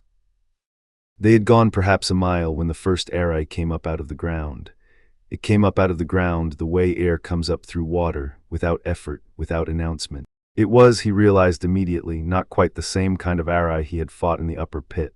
It had more of a shape. It had a roughly human torso and a head that, for a moment, looked like a man's, then the face shifted and became the face of a woman, and then it shifted again. "You," the thing said to Harry in his own mother's voice, because that was the cheapest trick available to the Arai, and they had, Harry realized, been thinking about Harry. "You let your godfather die, and you will let more people die, and you—" Bob swept the air in front of Harry gently with the broom. The Arai, mid-sentence, came apart like ash. "No," Bob said gently to the empty air. "No, I don't think so." There were more of them. There were, in fact, a great many more. They rose up the length of the path, 20 yards, 40, 60, a rolling wave of them, each with a fresh face and a fresh voice.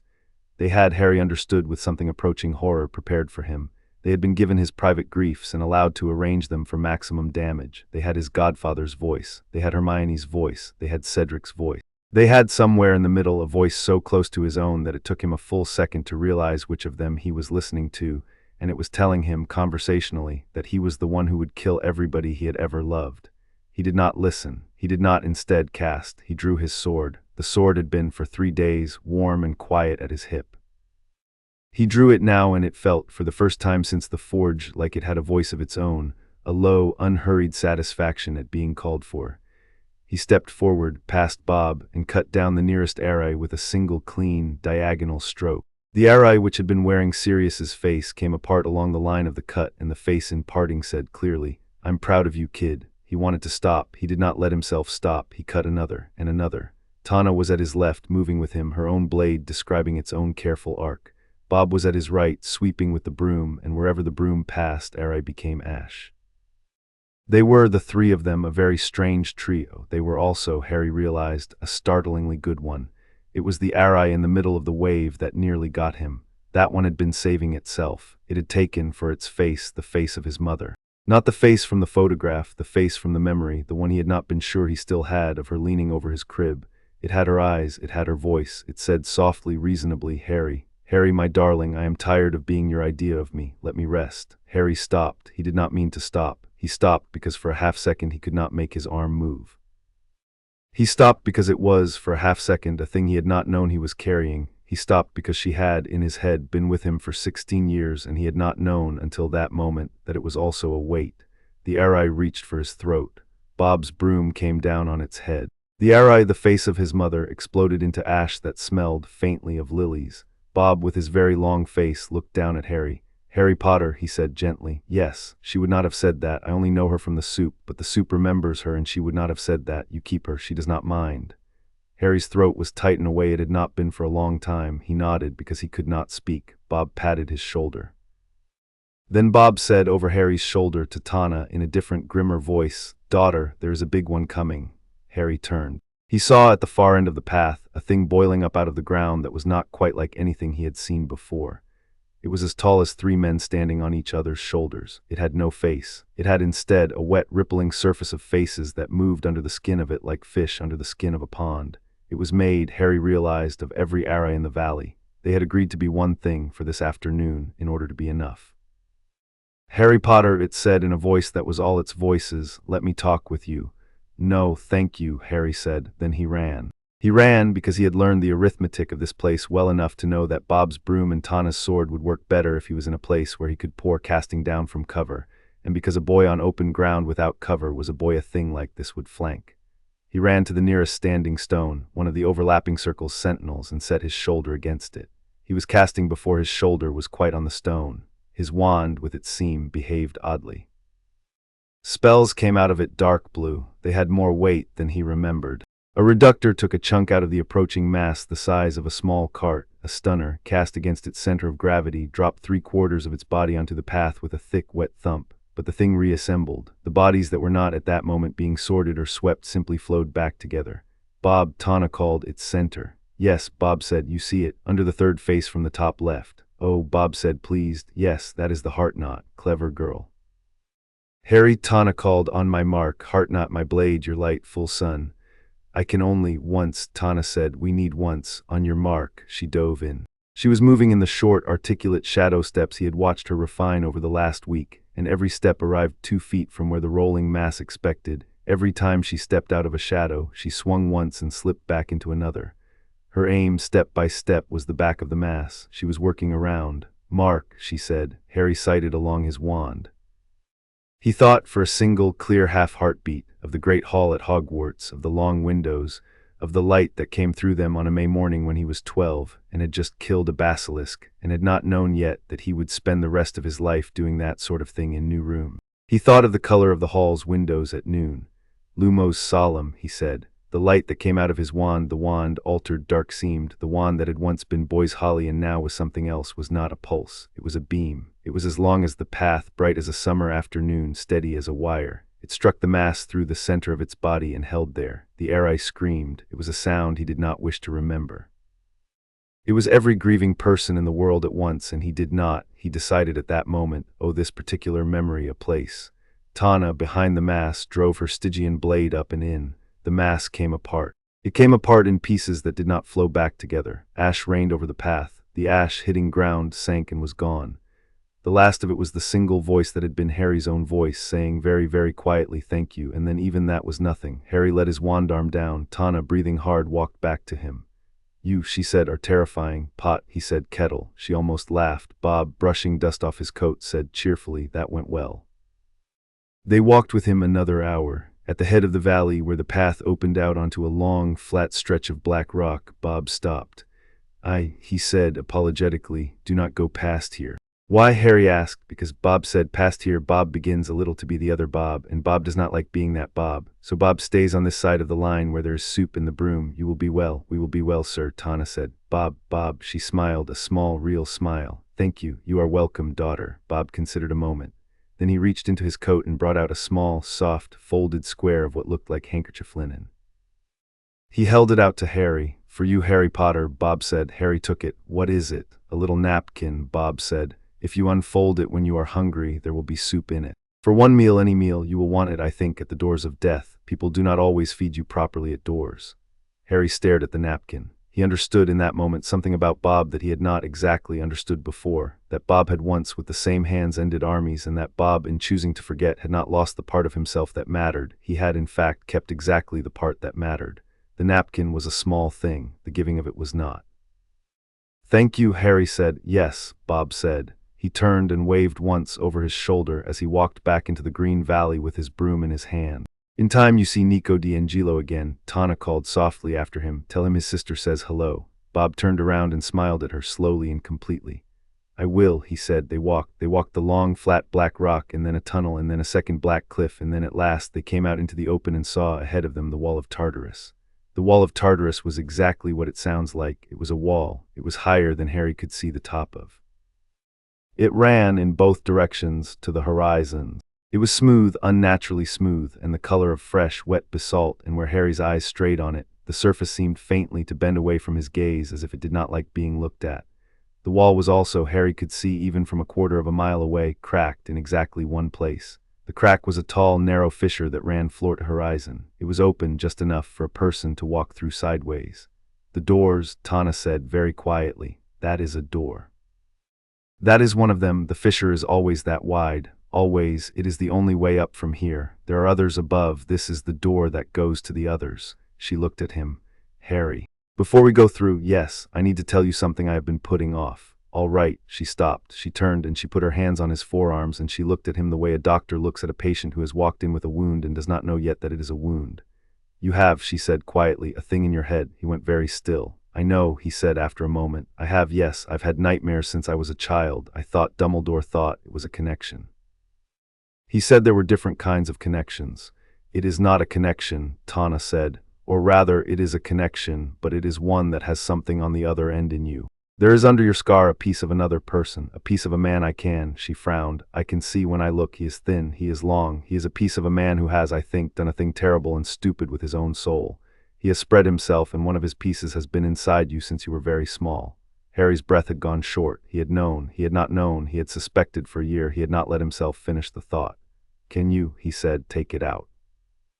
Not here, Tana. Harry, listen, I can see it, I can mark it. I can put a thin thread of my own around it so that it cannot move while we are traveling. That I am going to do now if you will let me, but I cannot draw it out. Drawing it out requires fire of a specific kind, and above, in a moment where we can afford the hours, it will come, not here. He stood for a moment, he breathed, he said, do it. She put her palm on his forehead over his scar. It was cool. He felt under the cool, a very thin thing being drawn across the mouth of a pit. He felt in the back of his mind a low, irritable stir, something waking, inquiring, surprised. Tana's thread tightened. The stir subsided sulkily. There, she said softly. Thank you. We will remove it, I promise you. All right. She took her hand off his forehead. She turned back to the fissure in the wall. He felt her steady herself. Harry, yes, through that door, she said, is going to be everything, my father, your fate, the mortal world, each other in plain light after the dark of the pit. You understand? Yes, we have been very good, you and I, in the dark. We will have to be good in the light, too. We will, she nodded. They walked to the fissure, and the fissure, as they approached, did not widen, and they turned, as fissures require, sideways and stepped through, Tana first, Harry after, their hands touching in the narrow dark. In a cellar in Wiltshire, a ritual went wrong. It was an audaciously ambitious ritual. Lord Voldemort, who had begun to feel, with the thin, hot hum of his anchor returning, that perhaps the small precautions he had laid in the mid-1990s were no longer sufficient, had determined to consolidate. He had recovered last Tuesday the diadem of Rowena Ravenclaw from a cupboard in a place he privately considered a sentimental act of adolescence, and he had brought it to the cellar. He had laid out in a precise circle of obsidian chips that had cost him 2 lieutenants to acquire, all 7 of the arcs he had put himself into, That is, all that remained in his keeping. The locket was, to his irritation, elsewhere, and he had begun the fusing rite. The fusing rite was his own. It was in its way a fine piece of work. He had taken the best parts of a Greek necromantic consolidation and crossed it with an Egyptian soul gathering and topped it with a modification of his own that was, he was privately sure, a thing no one had ever done before. He was, in fact, right about that last part. The rite went wrong at the 9th step, which is to say, 30 minutes in a way he had not planned for. The arcs, each of them on their chip of obsidian, began to resonate correctly at the same frequency. The resonance increased. The sound in the room was thin, like a wet finger on a wine glass, then louder, then louder. He adjusted his vocalization. The rite accepted the adjustment. The resonance grew. And then, at the moment of the lock, one of the arcs broke ranks. It was not, as he checked afterward, broken in the physical sense. It was broken in the sense that its contents had 1/10 of a second before the lock been reached for, not by him, not by anything in the room, but by something far away that had, for an instant, put a small, cool, considering hand on the surface of his soul shard and recognized it. The lock broke.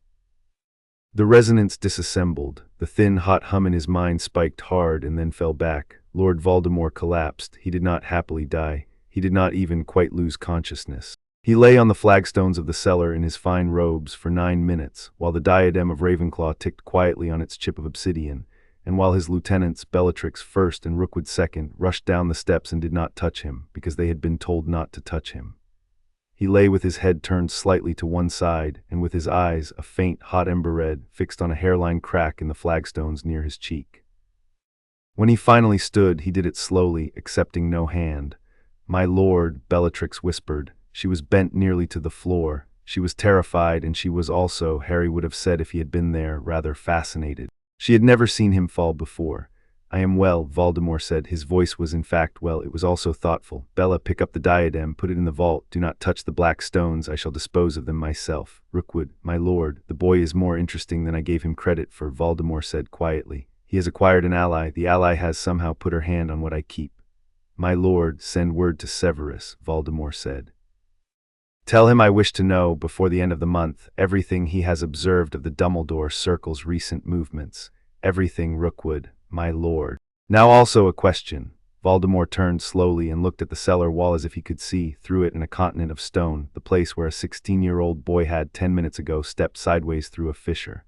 "What, I wonder, is at the other end of the anchor that has done this?" Neither Bellatrix nor Rookwood answered.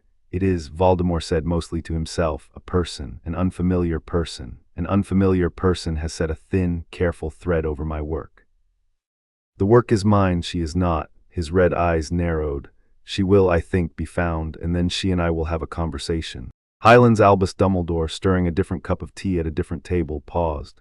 His tea was cold again. He had not drunk any of it. He was by now used to that. "Severus," he said. Professor Snape, opposite him, who had arrived 15 minutes earlier and had not yet sat down, said, "Headmaster, he has just done something." "Yes," Snape said quietly. "I felt it. Something in the arrangement of his anchors has shifted. He has attempted, I think, a consolidation. It has failed. Something external interfered. I do not know what." Dumbledore smiled faintly. "I know what," he said. "Headmaster, sit down, Severus, I have news. I should like also your professional opinion on something that is about to happen. And after that, I should like a favor of you. It will not be an easy favor." Snape sat. "Headmaster, the boy," Dumbledore said, "is alive. He is, as of this afternoon, at the doors of death of the Greek cosmology. He has in the process acquired an ally of quite exceptional skill, who has, I am told, just put her hand through the distance between them and touched the most troublesome of Tom's anchors. He appears also, if I read the stars through Forenza correctly, to be about to meet his extraordinary parentage." Snape, who had by now heard a number of unusual things in his life, held his face very still. "Headmaster, yes. Is the boy?" "Yes, Severus, the boy is, against our every expectation, doing well. I have been privately rather proud of him for several days, and now I am prepared to be proud of him out loud." Dumbledore's eyes went dark and kind over his half-moons. "I am going to ask you now to help me help him come home. It will involve," he smiled very slightly, "several conversations you will not enjoy. It will also involve, I am afraid, your meeting in due course a young woman who will terrify you. You will like her in the long run." "Headmaster," Snape said despairingly. "I do not." "Drink your tea, Severus," said Dumbledore kindly. Beyond the doors of death, in an antechamber walled with bone, the Furies descended. There were 3 of them. They came down from a vault in the ceiling Harry had not noticed was there. They flew with the short, efficient wing beats of working birds. They landed in a triangle around Harry and Tana, Alecto at the head, her eyes the color of old fire, Majira at the left, braided and smiling, Tisiphone at the right, silent. Each of them carried a whip of gray cord. Each whip worked at the tip with a small iron claw. "Children," Alecto said in a voice like bells hit by hammers, "the king of the gods has sent his compliments." Tana put her shoulder against Harry's shoulder. "We've had a long day," Harry said as politely as he could manage. "Would you take a rain check?" Alecto smiled. "No," she said. Chapter 5. The doors of death. The antechamber was smaller than it had any right to be. It was, Harry guessed, 24 strides across. The walls were bone, not tiled bone, not carved bone, but a single bone, grown and worn and polished, as if the whole room had been hollowed out of the inside of a ribcage of some unthinkable animal. The ceiling was bone. The floor was bone. In the center of the floor there was a round, black stone inlaid into the bone, and the round stone had a seam down the middle that ran north-south, and on the far side of the stone, opposite the fissure by which they'd entered, there was a doorway. The doorway was black. It was a rectangle of absolute lightlessness, standing upright with no door in it and no hinge to hold one. That was unmistakably the door of death. Harry did not look at it. He looked at the Furies. Alecto, Majira, Tisiphone. He had at no point in his education expected to need to distinguish one Fury from another, but he did now, because Tana's hand had squeezed his once, and in the bond he had felt her tell him, not in words, but in a pressure as clear as words, the left one is the talker, the right one is the knife, the one with braids is the sometimes merciful one.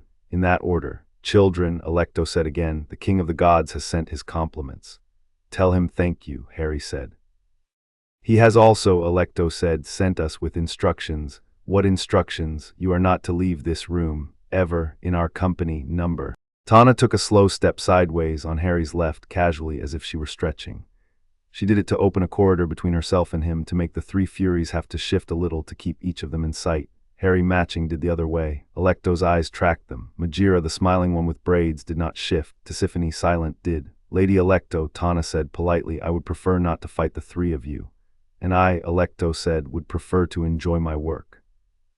"I understand. Begin then." Majira moved first. Majira was the knife, as Tana had said. She did not use words. She was in the air within the half-second, whip raised, wings furled tight, dropping at Tana in the short, stooped swoop of a hawk. Tana was not there. She had shadow-stepped not far, only to the right, and Majira's whip cracked against the bone floor where Tana had been standing. The crack left a scored, smoking mark on the bone. Tana came up behind Majira and took a hard, backhand cut at the base of her wings.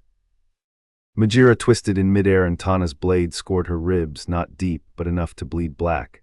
Majira spat a curse at her that made the bone walls of the chamber flinch. "That," said Majira, "is a very nice sword."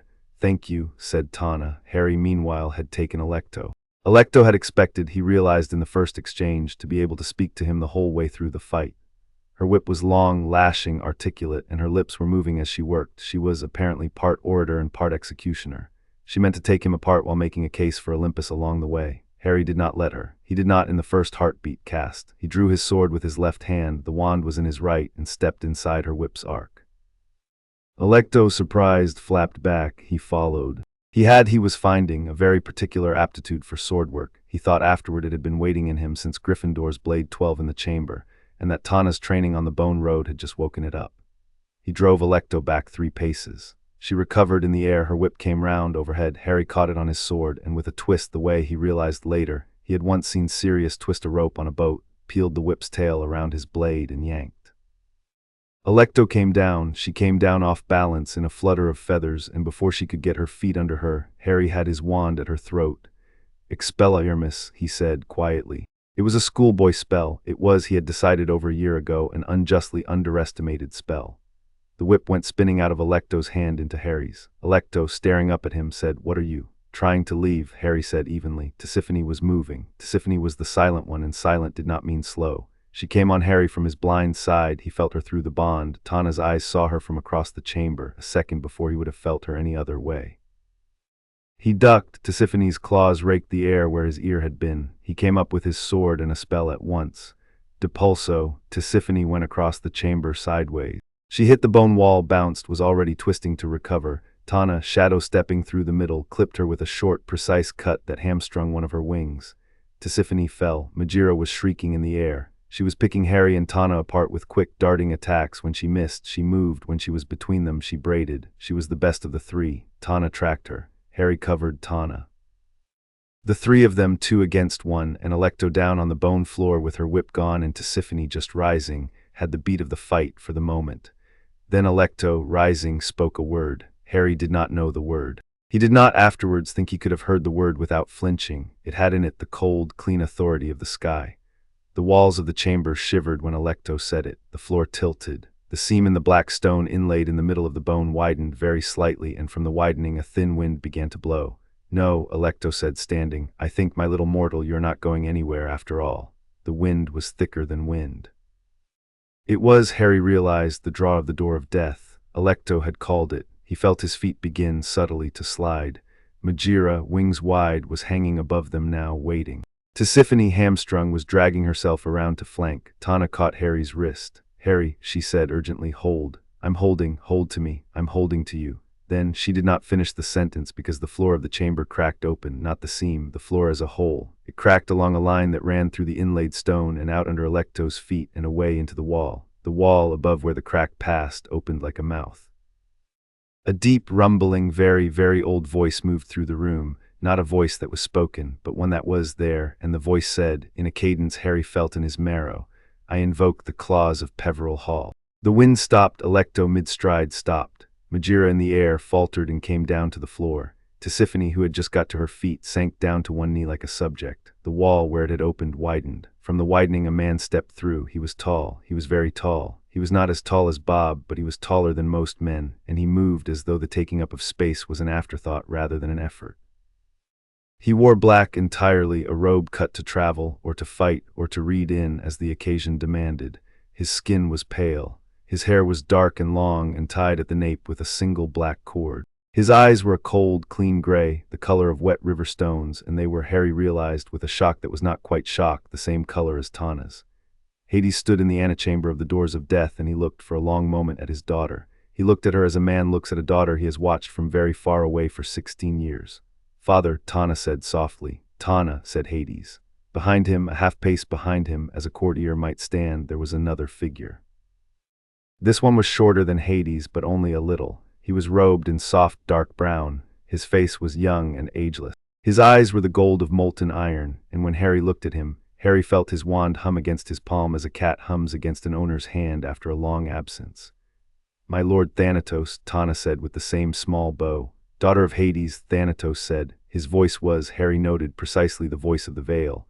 He had then last heard Thanatos speak when he was 11 months old over a crib in Godric's Hollow, absorbing a killing curse. He was surprised to find the voice familiar. Alecto spoke. "Lord Hades," she said very carefully. You were executing an order," Hades said without looking at her. "Yes, I have countermanded it, Lord Hades." "Alecto," he said, "you are welcome here as my guest. You are less welcome as my brother's instrument. Which would you like to be?" Alecto, Magira, and Tisiphone went flat on the floor. "Your guest, my lord," Alecto said to the bone. "Thank you. You will stand. You will watch. You will report to the Sky Father what you see here, and you will tell him that it was the claws of Peveril Hall, invoked by a Peveril standing in my domain, and that I was," a small, dry smile, obliged to answer. "Do you understand?" "Yes, my lord." "Good." Hades's gaze turned at last to Harry. For the first time in a month, Harry felt small. He had faced Voldemort at the end of a wand with mirrored power. He had faced a dragon. He had faced Camper. None of them had had, as Hades had, the particular weight of simply being so that the air you breathed was aware of being breathed. "Harry Potter," Hades said. "Sir," Harry said, "you are a Peveril by descent of the third brother's line. You carry one of the Hallows on your person now, the cloak, yes, in a pocket, shrunk." Hades inclined his head. "The other two will, in time, find you." As is written in certain books that very few people read properly, the three Hallows reunited on a living descendant constitute the, he tasted the phrase, faintly ironic, mastery of death, which is a dramatic phrase and means in practice that death will not take you before you are ready. It also means here now in this chamber that I am, by very old covenant, required to offer you a boon of your choosing, so long as it lies within my domain. "Sir." "Yes, before I ask anything," Harry said, I need to Tana." He turned to Tana. She was standing a little apart, her hands clasped in front of her, her eyes on her father's eyes. Her face was complicated. Harry had, over a fortnight, come to read it. Now he could read it. He could see in it a daughter who had been held at a distance for 16 years and was, for the first time, in the same room as the man who had, at that distance, been as good a father as he could manage. Harry went to her. He took her hand. He turned with her to face Hades. Lord Hades, Harry said, my question is, may I look at you for a minute, as the father of the woman I am bonded to and not the lord of the underworld? Hades's face did not move. After a long moment, Hades said very quietly, yes. Harry looked. What he saw was a man. It was a man who had, 3,000 years ago, drawn the short lot at the dividing of the realm. It was a man who had loved, across the centuries, a few mortal women very briefly and his queen for a long time, who had fathered 3 children in the 20th century in violation of an oath he had regretted the moment he swore it, who had lost one daughter to a prophecy he could not stop, who had lost another to the pit when his brother's temper required it. It was a man who had not, in any of that, ever stopped being a father who wanted to see his child. Harry, looking at him, felt a strange, unaccustomed sympathy. I'm pleased to meet you, sir, he said. Hades's mouth did something that was not quite a smile, but was the beginning of one. Peveril, he said, you are an unusual boy. Thank you, Tana. Father, come here. She went. She let go of Harry's hand and crossed the chamber slowly and stopped an arm's length from her father, and she did not bow because he had not in any dream asked her to bow. She looked up at him. He looked down at her. He lifted his hand and with 2 fingers touched her cheek.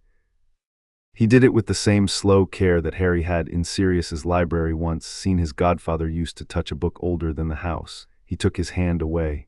Daughter, he said. Father, you have done well, he said quietly. You have done better than I ever told you I thought you could. I told you that in a dream when you were 12. I will tell you now properly. I have been proud of you. I have been proud of you since before you knew I was there. I am proud of you. Tana did not quite cry. Harry, through the bond, felt the thing behind her ribs that had been a tight knot for 16 years begin to work itself very slowly open. Father, she said. Yes, Ira. She was brave, Hades said softly. She knew what she was doing when she said yes to me. She knew when she held you to her the last time that the kindly ones were on the road. She asked me before they came to swear to her that if she could not raise you, I would one day stand in a room with you and tell you her name was Ira Goodwin, of Gwynedd, of the line of old bone women going back to the Romans, and that her family had always been on the best of terms with death and that she loved you. I have kept that oath as well as I have been allowed to. He drew from the breast of his robe a small, creased scrap of cloth. This is the corner of the blanket. Tana took it. She did not unfold it. Thank you, she said. You are, Hades said, Thani Persephone Ira Hadesborn. Thani, for the Death Keeper of the Celtic West, which was what Ira asked. Persephone, for my queen, who has loved you since the first time I told her about you, and who is upstairs now, making your rooms ready. Ira, for your mother, Hadesborn. He glanced at Harry. For me. Tana's hand went to her chest. Father, she said, my full name, you have the primordial. She has, Hades said. She swore on the sticks not to take it from you. She keeps her word. Nyx has in her long life lied perhaps twice, and never to me. A thin, dry, paternal amusement crossed his face. She has, however, recorded it. It will be, on certain shelves in certain libraries in certain cities, a thing that can be looked up by particular expert. That, he added, preempting a question Harry had not quite formed, is a manageable problem. Father, yes, thank you. Do not, Hades said softly, thank me, ask me for what you want. Tana looked at Harry. Harry looked at Tana. There was no decision to make. There had not been since the rite in the bone circle. There was only the naming of what was already so. I want, Tana said, turning back to her father, to go with him. Hades's face this time did smile, a small, crooked, fatherly smile that sat very oddly on his features, as though the muscles remembered the shape only in principle. Yes, he said, I thought so. He turned to Harry. Peveril, he said, your boon. Harry spoke slowly. Lord Hades, he said, may I have as my boon not for myself but as the formal request the right to take your daughter with her full consent into the living world in her own body with a full claim on her inheritance of your craft, and he paused thinking, your protection such as it extends above for her as long as she and I live. Hades nodded slowly. That, he said, is what I would have offered. You are a decent negotiator, Peveril. My father's son, sir, indeed, very well. Hades turned to Thanatos. My lord, witness. I witness, Thanatos said. His voice hit Harry in the same place the veil had. I, Thanatos, gatekeeper of the doors, accept the pledge of Hades that his daughter, Thani Persephone Ira Hadesborn, bonded by Stygian right to Harry James Potter of the Peveril line, is permitted to ascend from the house below with her bond intact. The agreement is inscribed. He turned his gold eyes on Harry. Peveril, sir. In the same instrument, said Thanatos conversationally, I will record for your benefit my acknowledgement of you as the current heir of the Three Hallows. This will be formally complete when you have the ring and the wand in your possession. For now, you are master parent. If it is any comfort to you, it means, among other things, that if you die by accident before your time, I will be briefly, his mouth quirked, embarrassed, which is not a thing I am often. Thank you, my lord. There is one more item, sir. The fragment. Harry knew which fragment. Yes, I have been aware of it for some time, Thanatos said. I do not care for it. It is an attempt at what cannot be done. It will not save the person who did it, and the fact that a piece of it is in you offends me privately. I cannot, by the rules I keep, remove it. It came to you without ritual, and it must, by rule, leave the same way. But I can do this. He came forward. He put his hand on the side of Harry's head over the scar. His hand was cool, it was not cold. I cannot draw the piece out, but I can now give you and your bondmate, he nodded to Tana, who had come close, the means by which once above she may. The thread she placed on it will hold when you are above in the proper light, and with the proper fire she will be able to draw it out and end it. That is a gift. He took his hand away. I give you that gift because I am fond of symmetry. I was there when he missed. I should like to be there when he does not. Harry, for the second time in an hour, had nothing to say. Thank you, sir, he said. You are welcome, Peveril. Thanatos stepped back. Hades said quietly, there is one further matter. Yes, my lord, Tana said. You have a brother, Hades said. Above you have a sister also, she is at rest. The brother is named Nico, he is 14. He does not yet know he has a sister. You will, when you are ready, go and meet him. He will need you. He has for too long thought he was an only surviving child. You are each other's gift. I would like you to accept it. Tana nodded once. Father, yes. Tell him I send my love before we meet. I will. There was a pause. Even the Furies had become, temporarily, a respectful silence. Megira's braids had come undone. Hades at last turned and looked at the door of death. Thanatos, he said, my lord, open. Thanatos inclined his head. He raised a single finger toward the rectangle of lightlessness. The lightlessness, it would be inaccurate to say it brightened, turned slowly to face them. A seam appeared in it. The seam widened. Beyond the seam was not, at first, a thing Harry could make sense of. It was, he realized after a moment, a rainy hillside, green, wet, reeded, sloping down to a gray sea. There was a gull flew across the view and cried, and the cry was ordinary. It was a perfectly ordinary herring gull crying in the rain somewhere in the southwest of England. Harry felt for a long and extraordinary moment homesick for a place he had never liked. Dartmoor, Hades said as if to himself. Yes, I thought that would suit. Peveril, this is a place 7 miles from Tor. You will know it well enough to walk from. Your young witch has her father's eye for landscape. Persephone, Harry said, startled. My queen, Hades said. She asked me to say to you, Peveril, that you have her permission to fall in love with my daughter, and that you should be careful with her, or she, Persephone, will have words. Persephone is not a goddess one has words with. Sir, Harry said, we are. Peveril, Hades said gently, you are also 16, and you are holding her hand. I have been married 4,000 years. I have seen boys and girls. Harry, surprising himself, smiled. Yes, sir. Go, Hades said, both of you. Tana turned to her father. Father, she said, yes, I will visit. Yes, when I can, yes. Hades's hand once more touched her cheek. As often as you can, yes. And when you cannot, I will send a dream to your window, because that is what I can do. I will watch for them. Yes. For a moment they looked at each other. Harry, through the bond, felt a thing in Tana that had not quite been there before, a thing like a deep, slow breath released, and he felt himself on reflex breathe it too. She turned, she came to Harry, she took his hand, they walked to the door. At the last step, Thanatos said quietly, Peveril. Harry paused. You will see me again, Thanatos said. I am fond of symmetry. Yes, my lord, go well. Harry turned with Tana and walked. They stepped across the seam. The rain hit them at once. It was very cold and had the clean, ordinary smell of rain hitting English grass. Harry, without thinking about it, lifted his face to it. Water went down his collar. He had not until that moment known how much he had missed water that did not have iron in it. Behind them the door of death closed. They stood on a hillside. They stood for a long time. The gull cried again. In the distance over a ridge a sheep bleated. A cloud moved very slowly across the weak early sun. Harry put his hand, because he had been carrying her hand and could not remember letting go, and had not, more carefully in Tana's. Tana, yes, we're here, yes. I don't know how to explain you to anyone. No, Tana said with a faint, rueful smile. Neither do I. They stood a little longer. A raven, an ordinary raven, black, mundane, neither a Camper Scout nor a message, flew across the hillside and landed on a fence post and regarded them with the dispassionate attention of a bird who had seen all manner of things come up out of fog on English hillsides. Come on then, Harry said softly. Let's go home. In an office above Diagon Alley, an old man stood up from a chair. Albus Dumbledore had been reading. He had been reading for many hours. He had read to the end of a chapter in a particular, narrow book that he had last opened, he noticed, with mild interest in 1928. He had learned from that chapter a number of things. He had also 15 minutes ago felt in the deep, quiet place where his magic spoke to him of old work, a weight lift and another, different, stronger weight settle. He looked up. Severus, he said. Professor Snape, who had been waiting, said, Headmaster. He is back. Where? Dartmoor, I will go. Fawkes, the phoenix, was already on his shoulder. Severus, I am going to fetch Harry and a young lady who will, as I said, terrify you. You will please warn the Weasleys. Molly will want to feed them, Arthur will want to give them blankets, Mr. Weasley the younger will want to see for himself that his friend is all right. Yes, yes. Also, Severus, yes, Headmaster. Tom has had a very difficult few hours. He will, I think, overreach soon. Watch for the overreach. Do not act on it yourself. Bring it to me. You are my friend, more valuable than any single act you could do alone.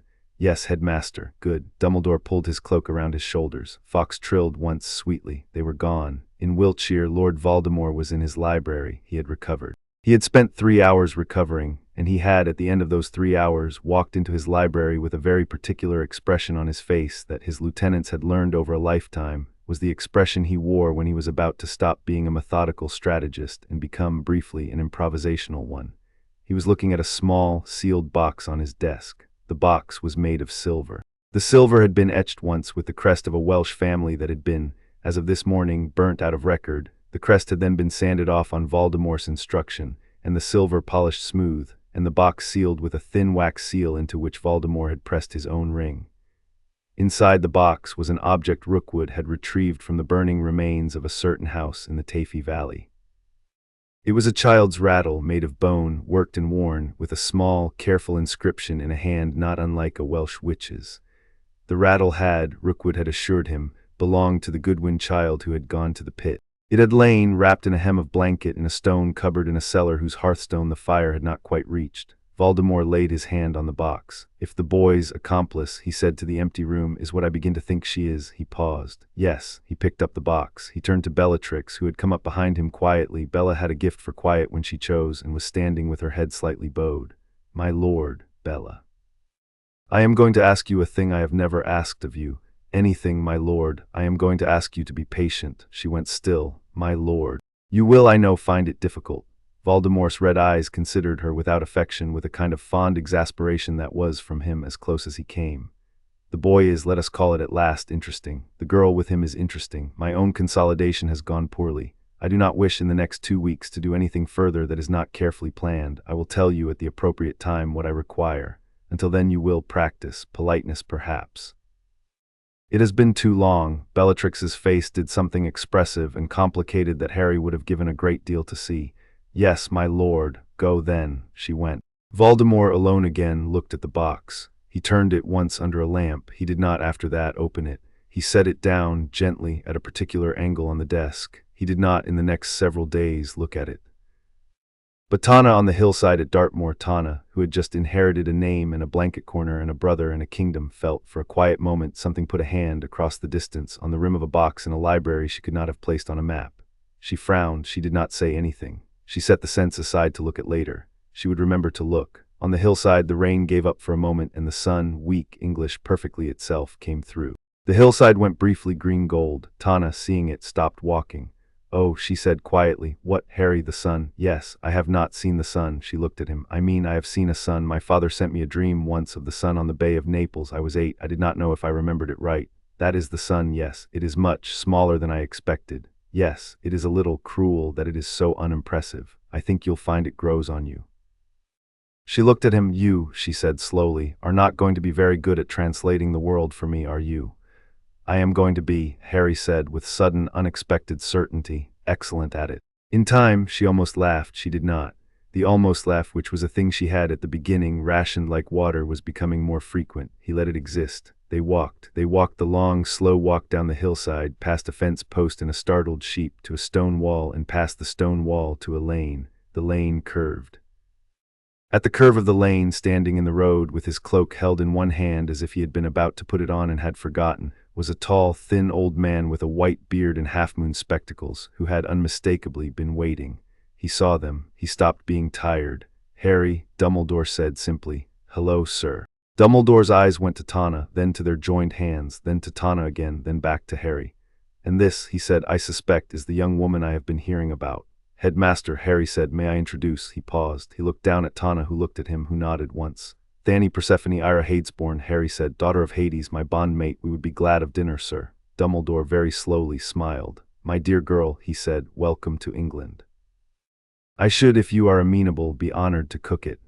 Chapter 6, The World Above Albus Dumbledore, it turned out, cooked with the same attention he brought to everything else. He had a small cottage at the edge of Hogsmeade he used when he wished not to be found. He took them there.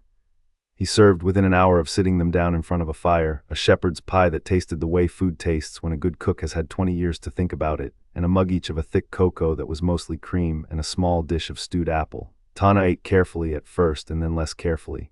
Harry ate his own and then finished hers while she watched him do it. You've gone a long time without food, Dumbledore observed gently to Tana. A while, sir. Well, that shall be mended. He looked at her over his half-moons. Before we speak of anything difficult, I should like to say 3 things quickly, and then the rest can wait until morning. Sir, first, you are welcome here. Any friend of Harry's is a friend of mine, a bondmate of Harry's is family. Second, I have prepared a room for each of you at this cottage, with hot water and a change of clothes. Your sword, my dear girl, may stand by the bed. I would not ask you to put it away the first night. Third, he cleared his throat briefly, as an old man does before saying a thing he has rehearsed. You are an extraordinary young woman, and I am glad you are here, and I am sorry that the people to whom you belong by blood have been the reason you have not been here sooner. I hope the Goodwins of Gwynedd will not be ashamed of my saying that I have regretted, for most of my adult life, being on the wrong side of my friendship with a number of them. I had not known until this week that the line had a continuation. I am pleased your mother would be too. Tana's mouth moved. She did not quite say anything. She nodded once. Good, Dumbledore said. Now, bed. It is later than I like young people up. Sir, Harry began. Morning, Harry. Sir Voldemort is furiously arranging his library as we speak, Dumbledore said. He will, I estimate, attempt something catastrophic within 48 hours. He always does after a setback. Until then the world will keep for the length of one night's sleep. He smiled gently. Bed. They went to bed. Harry slept like a dropped stone. He woke with a faint start in the gray hour before dawn to find Tana already awake, sitting cross-legged on the foot of his bed with her hair undone and her hands laid flat on her knees, watching him. Good, she said when he opened his eyes. You snore. I do not. Yes, you do, HMPH. She smiled, the full one, the one that had started on the hillside to come easier. It was the sort of smile that made something in him slowly settle. I have been sitting here, she said, an hour. I have been listening to an owl and a branch and the sound of the old man's breath through the door. I have been, she tipped her head, not afraid. It is strange. I had thought that above I would be more afraid. Why? Because above there are more people, she said, and more choices. The pit has the decency of being small in its options. Here, I must decide everything. Most of the decisions you have to make here are very small ones, are they? Do you want coffee or tea? Do you want porridge or toast? Do you want to come to the village or read a book? Are you cold? That sort of thing. She looked at him. She considered. Tea, she said. Toast, book, a little cold, not yet village. Good. He got up. I'll make breakfast. You do not need to. Tana. Yes, let me. She looked at him. She did not argue. He made breakfast. She ate it on the kitchen floor, leaning her back against the stove, drinking her tea with both hands cupped round the mug. Harry sat opposite. It was, he realized after a moment, the first morning of a long string of mornings, and he had the peculiar, pleased feeling, sitting on the kitchen floor at dawn, that he had already passed an important threshold without noticing. Later that morning, Moody came through the fireplace. He came through the fireplace with both wands drawn and the magical eye already spinning, as a man of his caliber never did otherwise. He had not taken 2 steps before Tana, who had been sitting by the kitchen door peeling an apple, was on her feet, sword in her right hand, the small, cold air of the room bending. Moody went still, his eye locked on her. Young lady, he said eventually, is that a sword? Yes, is it a sword you are proposing to use on me? I am proposing to decide in the next 3 seconds. Moody, after a moment, lowered his wands. Then I propose to let you decide without help, he said. Alastair Moody Aura retired, friend of the old man, friend of the boy. Not as I have no desire to find out a friend of yours, yet. Tana considered him. Sit down, she said. He did. She sheathed the sword. She held the apple peel up to the light, admired the single long curl of it she had made, and nibbled the edge. Moody, Harry said, coming in, this is Tana. Tana, Moody, don't mind him. He has an eye that sees through walls. So I noticed, Tana said without turning. Moody's eye swiveled, privately impressed. Lad, who, later, Harry said, Dumbledore can explain. I wanted coffee. Tana, do you? Yes. He poured 3 cups and set them on the table. Moody watched him do it and watched Tana drink hers and watched Harry top Moody's own up with more milk than Moody had ever taken in his life and said eventually, Alistair, Dumbledore said, coming in behind him. You are, I see, making friends. Making an effort, Albus. Good of you. Dumbledore sat. He took a careful sip of his tea. His eyes went to Tana. How much sleep did you get, my dear? Some. Good enough, Harry. Yes, then we shall discuss the day. The day, Dumbledore said, was going to be a busy one. Voldemort, he was being told, Dumbledore had 3 runners in the country whose confidences he trusted, and all 3 had reported in that morning, was gathering a specific set of followers at Little Hangleton at the graveyard by nightfall. He was, from what Snape had been able to extract, going to attempt a consolidation ritual of his own design on his remaining anchors, doing at the graveyard what he had failed to do in his cellar. He had improved, he believed, his technique. He had, in particular, taken the precaution of locating the most troublesome of his anchors, which was, of course, in Harry, and preparing on his side a method of accounting for it during the fusing, such that no future hand would interfere with his work from the anchor's other end. He could, in theory, do this in a ritual field. It was bold. It was impressive. It was also, Dumbledore said dryly, the sort of thing that went badly wrong when a young wizard and a young daughter of Hades walked into the field at the right moment. Which we will, Harry said, be doing. Yes, sir. Harry, you thought this was, at minimum, 2 years off. You told me over the summer that we were preparing for 2 years of Horcrux hunting. I did. What happened? You happened, Dumbledore said simply. You went into the pit of Tartarus and came out with an ally who can see the things we have been trying to find for 12 months and who can, as Thanatos was so good as to put into writing, remove them. Tom has accelerated his own plans because he senses you have acquired a weapon he does not yet understand, and I have accelerated mine because I would rather spend that weapon now than let him learn the shape of it. It is a good exchange, Harry. I am. Dumbledore smiled faintly, genuinely glad. Sir. I will be there, Dumbledore said. So will Moody. So will a small, very dangerous handful of friends. We will cover the perimeter. The center of the field is yours, and yours alone. It is the only place the anchor in your head allows for. Do not worry about your friends, we will be adequate. Do you, Tana, may I ask, do you need anything? Tana looked at him. Fire of a specific kind, she said. I was promised it. Fiendfire is nearby if you mean that. Professor Snape has, of his own initiative, been practicing its control for 6 months against just this sort of day. Not fiendfire. Then, a smith's flame, she said. An iron singer's hearth, if you can find me one. Fiendfire is a pantheon I do not need to invoke tonight. I have Stygian light of my own. I can color the forged fire with it. I will ask, if I may, the goblins of your Gringotts. Will they speak to you? They will, Tana said calmly, once they hear my father's name. We are historically on good terms with goblins. She paused. Most of the old ones knew my mother. Dumbledore was silent a moment. My dear young lady, he said at last, I am going to enjoy watching you live here. She smiled, a small, warm smile at him, the first genuine one she had given anyone not Harry. Harry, watching it, felt his chest warm through the bond. Thank you, sir. Let us then get you to Gringotts. Gringotts was a fast, brief affair. They were met at the door by a goblin whose nameplate read Ragnarok and who, upon hearing who Tana was, bowed more deeply than Harry had known goblins could bend.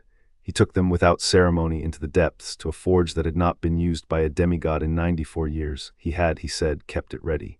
Tana worked there for 90 minutes in the dim. Harry, watching, saw her shape a hearth fire the color of old, honest gold and fold into it, layer by layer, a silver thread of Stygian craft and cure it, and test it on a hair she pulled from her own head. The hair burned cleanly and came away as a thin, unrising, even wisp of smoke that smelled faintly of rain. It is enough, she said finally. Thank you, Master Ragnarok, Harry said. Ragnarok inclined his head. Master Peveril, if I may, your signet. Harry looked down at his hand. He had not, until that moment, remembered that he had taken to wearing, on the little finger of his right hand, a small, plain gold signet that had belonged to his grandfather. It had not before Tartarus done anything in particular. He held it up. Ragnarok studied it.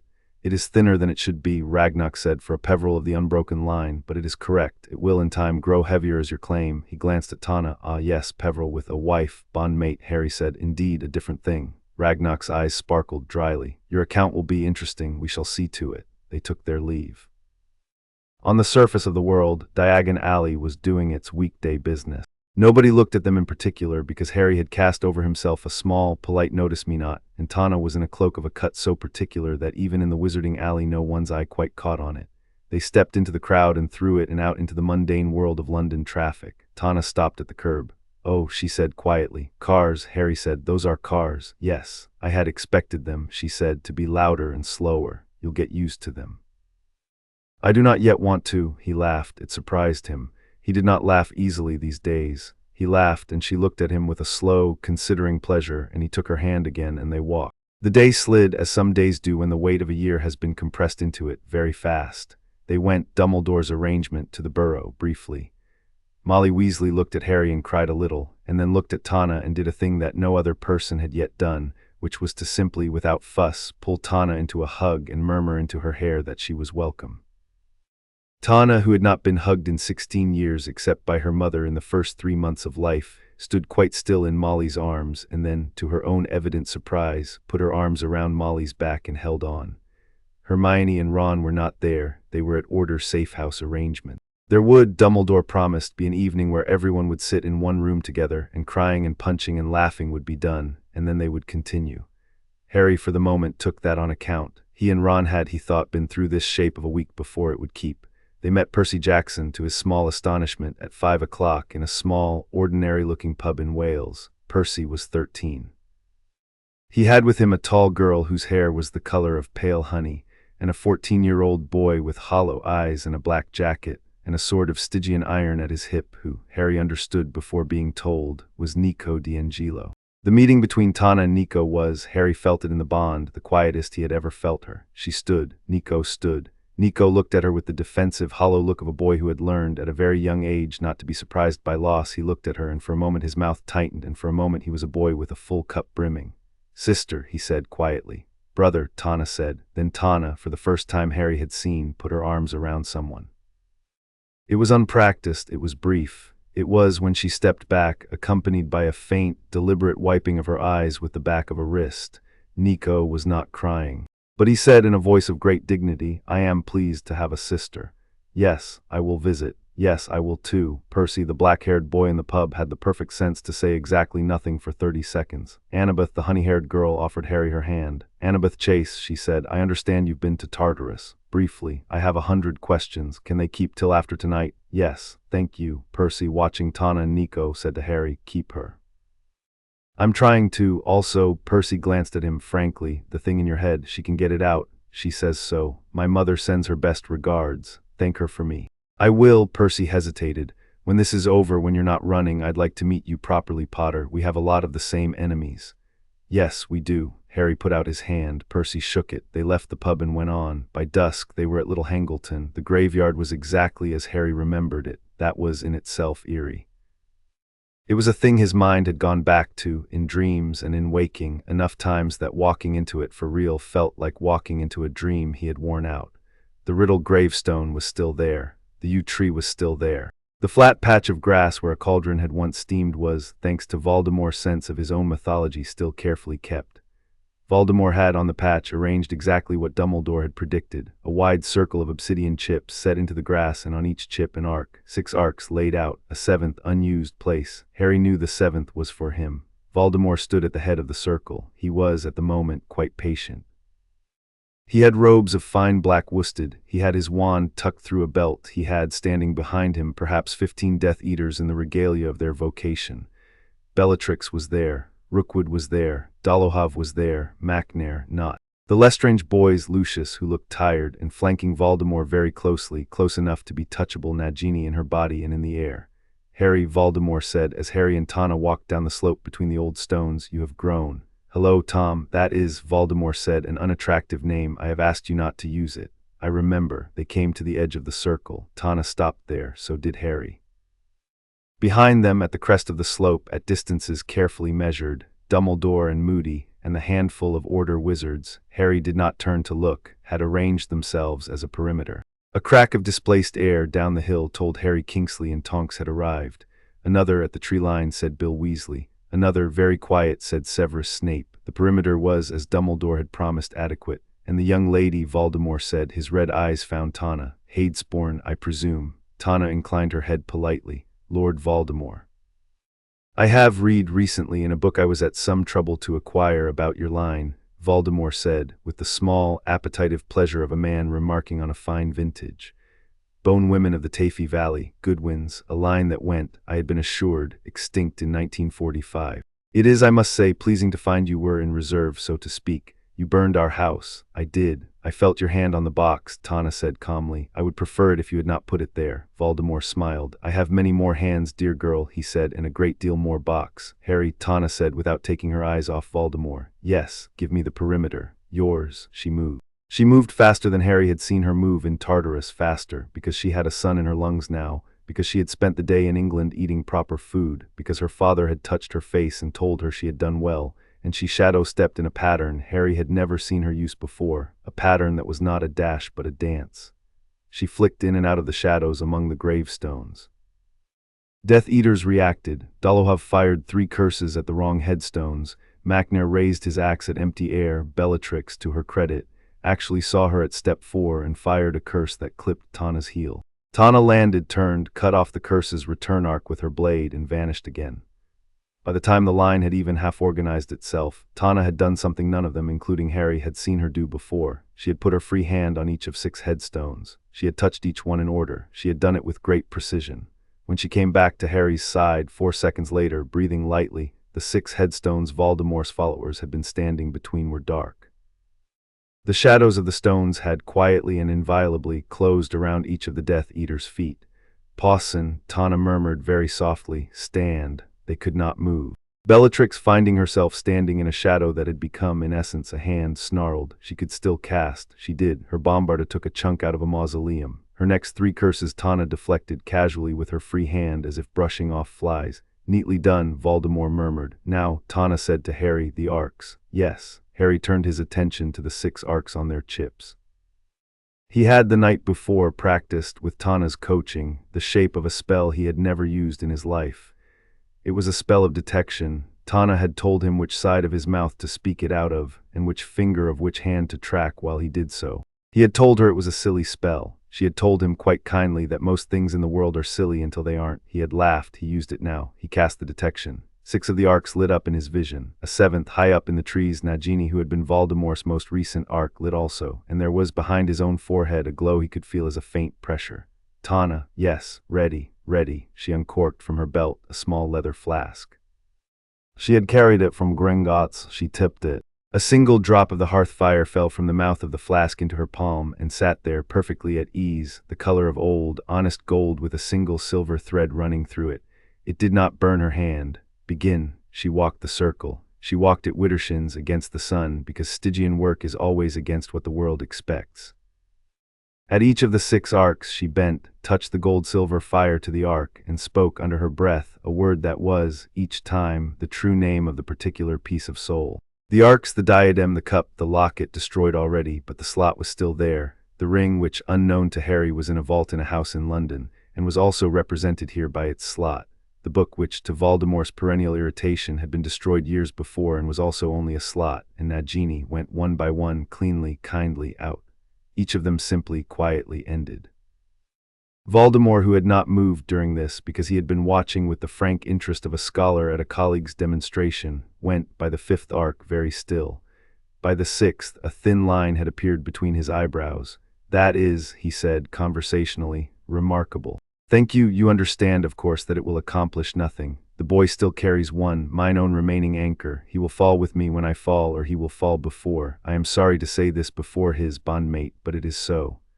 Is it? Tana said politely. She lifted her face to the sky. The dusk sky over the graveyard was low. It was cloud. It was, Harry saw and felt, an extraordinary, sudden affection for the world. It was the exact, specific gray of the late English summer sky Nix had painted onto the low ceiling of the Botarch on the Lethe. Lady Nix, Tana said quietly, I call in our favor. The dusk bent. It was a small, strange, specific bending. The light went briefly purple and then returned to gray. A thin, cold line of wind moved across the graveyard. In the back of Harry's mind, very faintly, a voice he recognized, the voice Nix had used when she was doing business, said not in words but in pressure, for this I do not charge, I had meant to for other work. This one is to my taste. The space inside Harry's skull, where the fragment had been lodged for 16 years, went cool. Tana turned to him. Hold still, she said. She laid her hand, fingers spread, on his scar. Harry, she said, yes, this is going to hurt, I know. I love you, she said matter-of-factly, the way a surgeon might say you might feel pressure. Hold. He closed his eyes. He had thought later that he would remember the pain of it. He did not. The pain was, while it happened, complete, and then it was gone, and Tana's hand was hot on his forehead, and a small, thin, hissing thing, thinner than a piece of paper as long as a man, rose out of his scar, trailed in Tana's fingers, writhing and went, with a last indignant snarl that sounded, briefly, like a very young Tom Riddle, into the flame in her other hand. The flame ate it.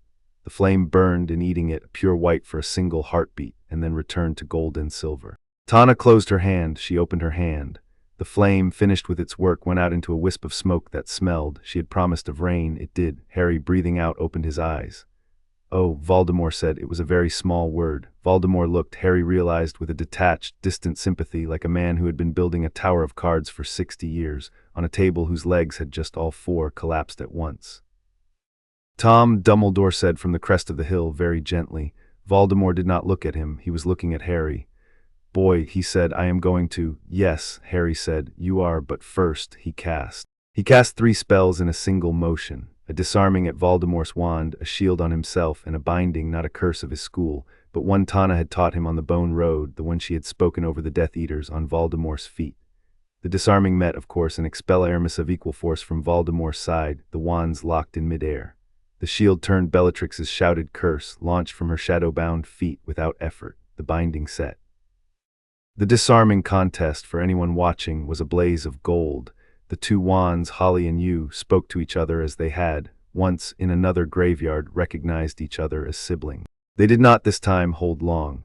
The connection broke because Harry, who had had, these last 2 weeks, a partial reforging of his wand, and had, somewhere along the lethe, become steadier of hand than his opponent had ever been, twisted his wrist once, hard, and Voldemort's wand was in the air. Harry caught it in his left hand. Voldemort, unarmed, stood on bound feet in the center of his ruined circle. Tom, Dumbledore said again, gently. Voldemort at last looked at him. You will, he said to Dumbledore with the dignity of a man at his last dinner party, forgive me for not extending courtesies. I forgive you many things, Tom. I forgave them long ago. They were never mine to withhold.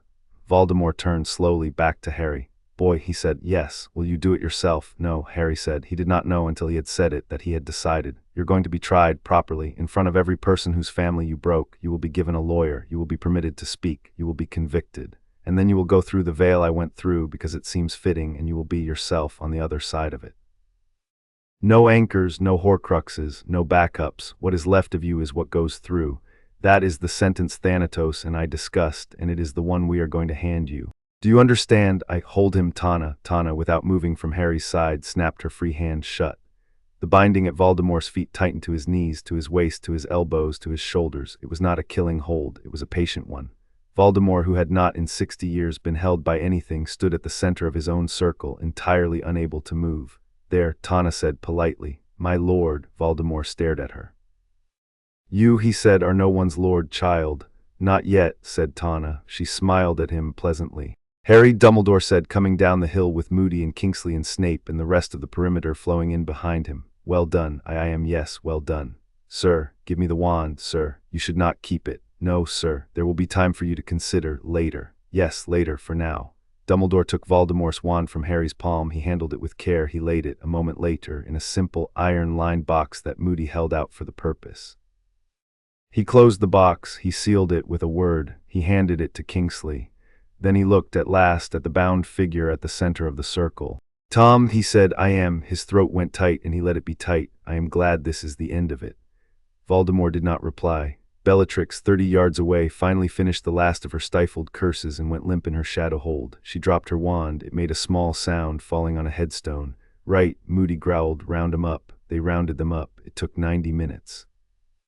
It was, at some point, less like a battle, and more like a reorganization of furniture after a large dinner party. Harry and Tana stood at the edge of it, watching. At one point, Harry noticed that he was still holding the flask of gold and silver fire. He handed it carefully to Tana, who tucked it with the other small things into her pouch. Hungry, Harry said. Famished. Dumbledore's cooking again tonight, I think. Good. Harry looked at her in the gray dusk of a graveyard in a Muggle English village and thought, with a peculiar, settled clarity, that he had in the last month fallen out of one life and into another, and that the new life was going to have its own troubles, and that he was looking forward to them because he was not anymore facing them alone. In an English cottage a week later, 3 weeks before the start of the school year, Albus Dumbledore watched Harry and Tana walk out into his garden with 2 mugs of tea, and smiled privately at nothing in particular. Hogwarts would reopen on the 1st of September. The Ministry, in the great upheaval of the past week, Lucius Malfoy had, it turned out, been more useful to his own interrogators than anyone had expected, had turned over more or less peacefully. Rufus Scrimgeour had written to Dumbledore a long, irritable, decent letter agreeing to be reasonable. Trials for the captured would begin in the autumn. Voldemort himself was under wand at the Department of Mysteries, in a cell that Harry had helped design with the assistance of a young woman Rita Skeeter had already called, enthusiastically, Britain's darling gloomy-eyed new princess. The Department of Mysteries was, everyone agreed, the only place in the country that was Voldemort-proof. Harry was, Dumbledore understood, going back to school. Tana was coming with him. The school governors had been presented with a sheaf of unprecedented proposals, and had on the whole accepted them. Tana would take defense against the dark arts as a co-instructor with Snape, 2 periods a week, because she was the only person in the country who could teach a class on shadowwork with any authority. She would audit, as a student, the other subjects she chose. The British wizarding world was used to the unusual. It would, Dumbledore thought, get used to Tana faster than it expected. He watched them through his kitchen window. They sat on the low stone wall at the edge of the garden with their tea. Harry's head was bent toward hers. She was telling him something slowly, with her free hand making small, considered shapes in the air, her voice carried only faintly through the glass.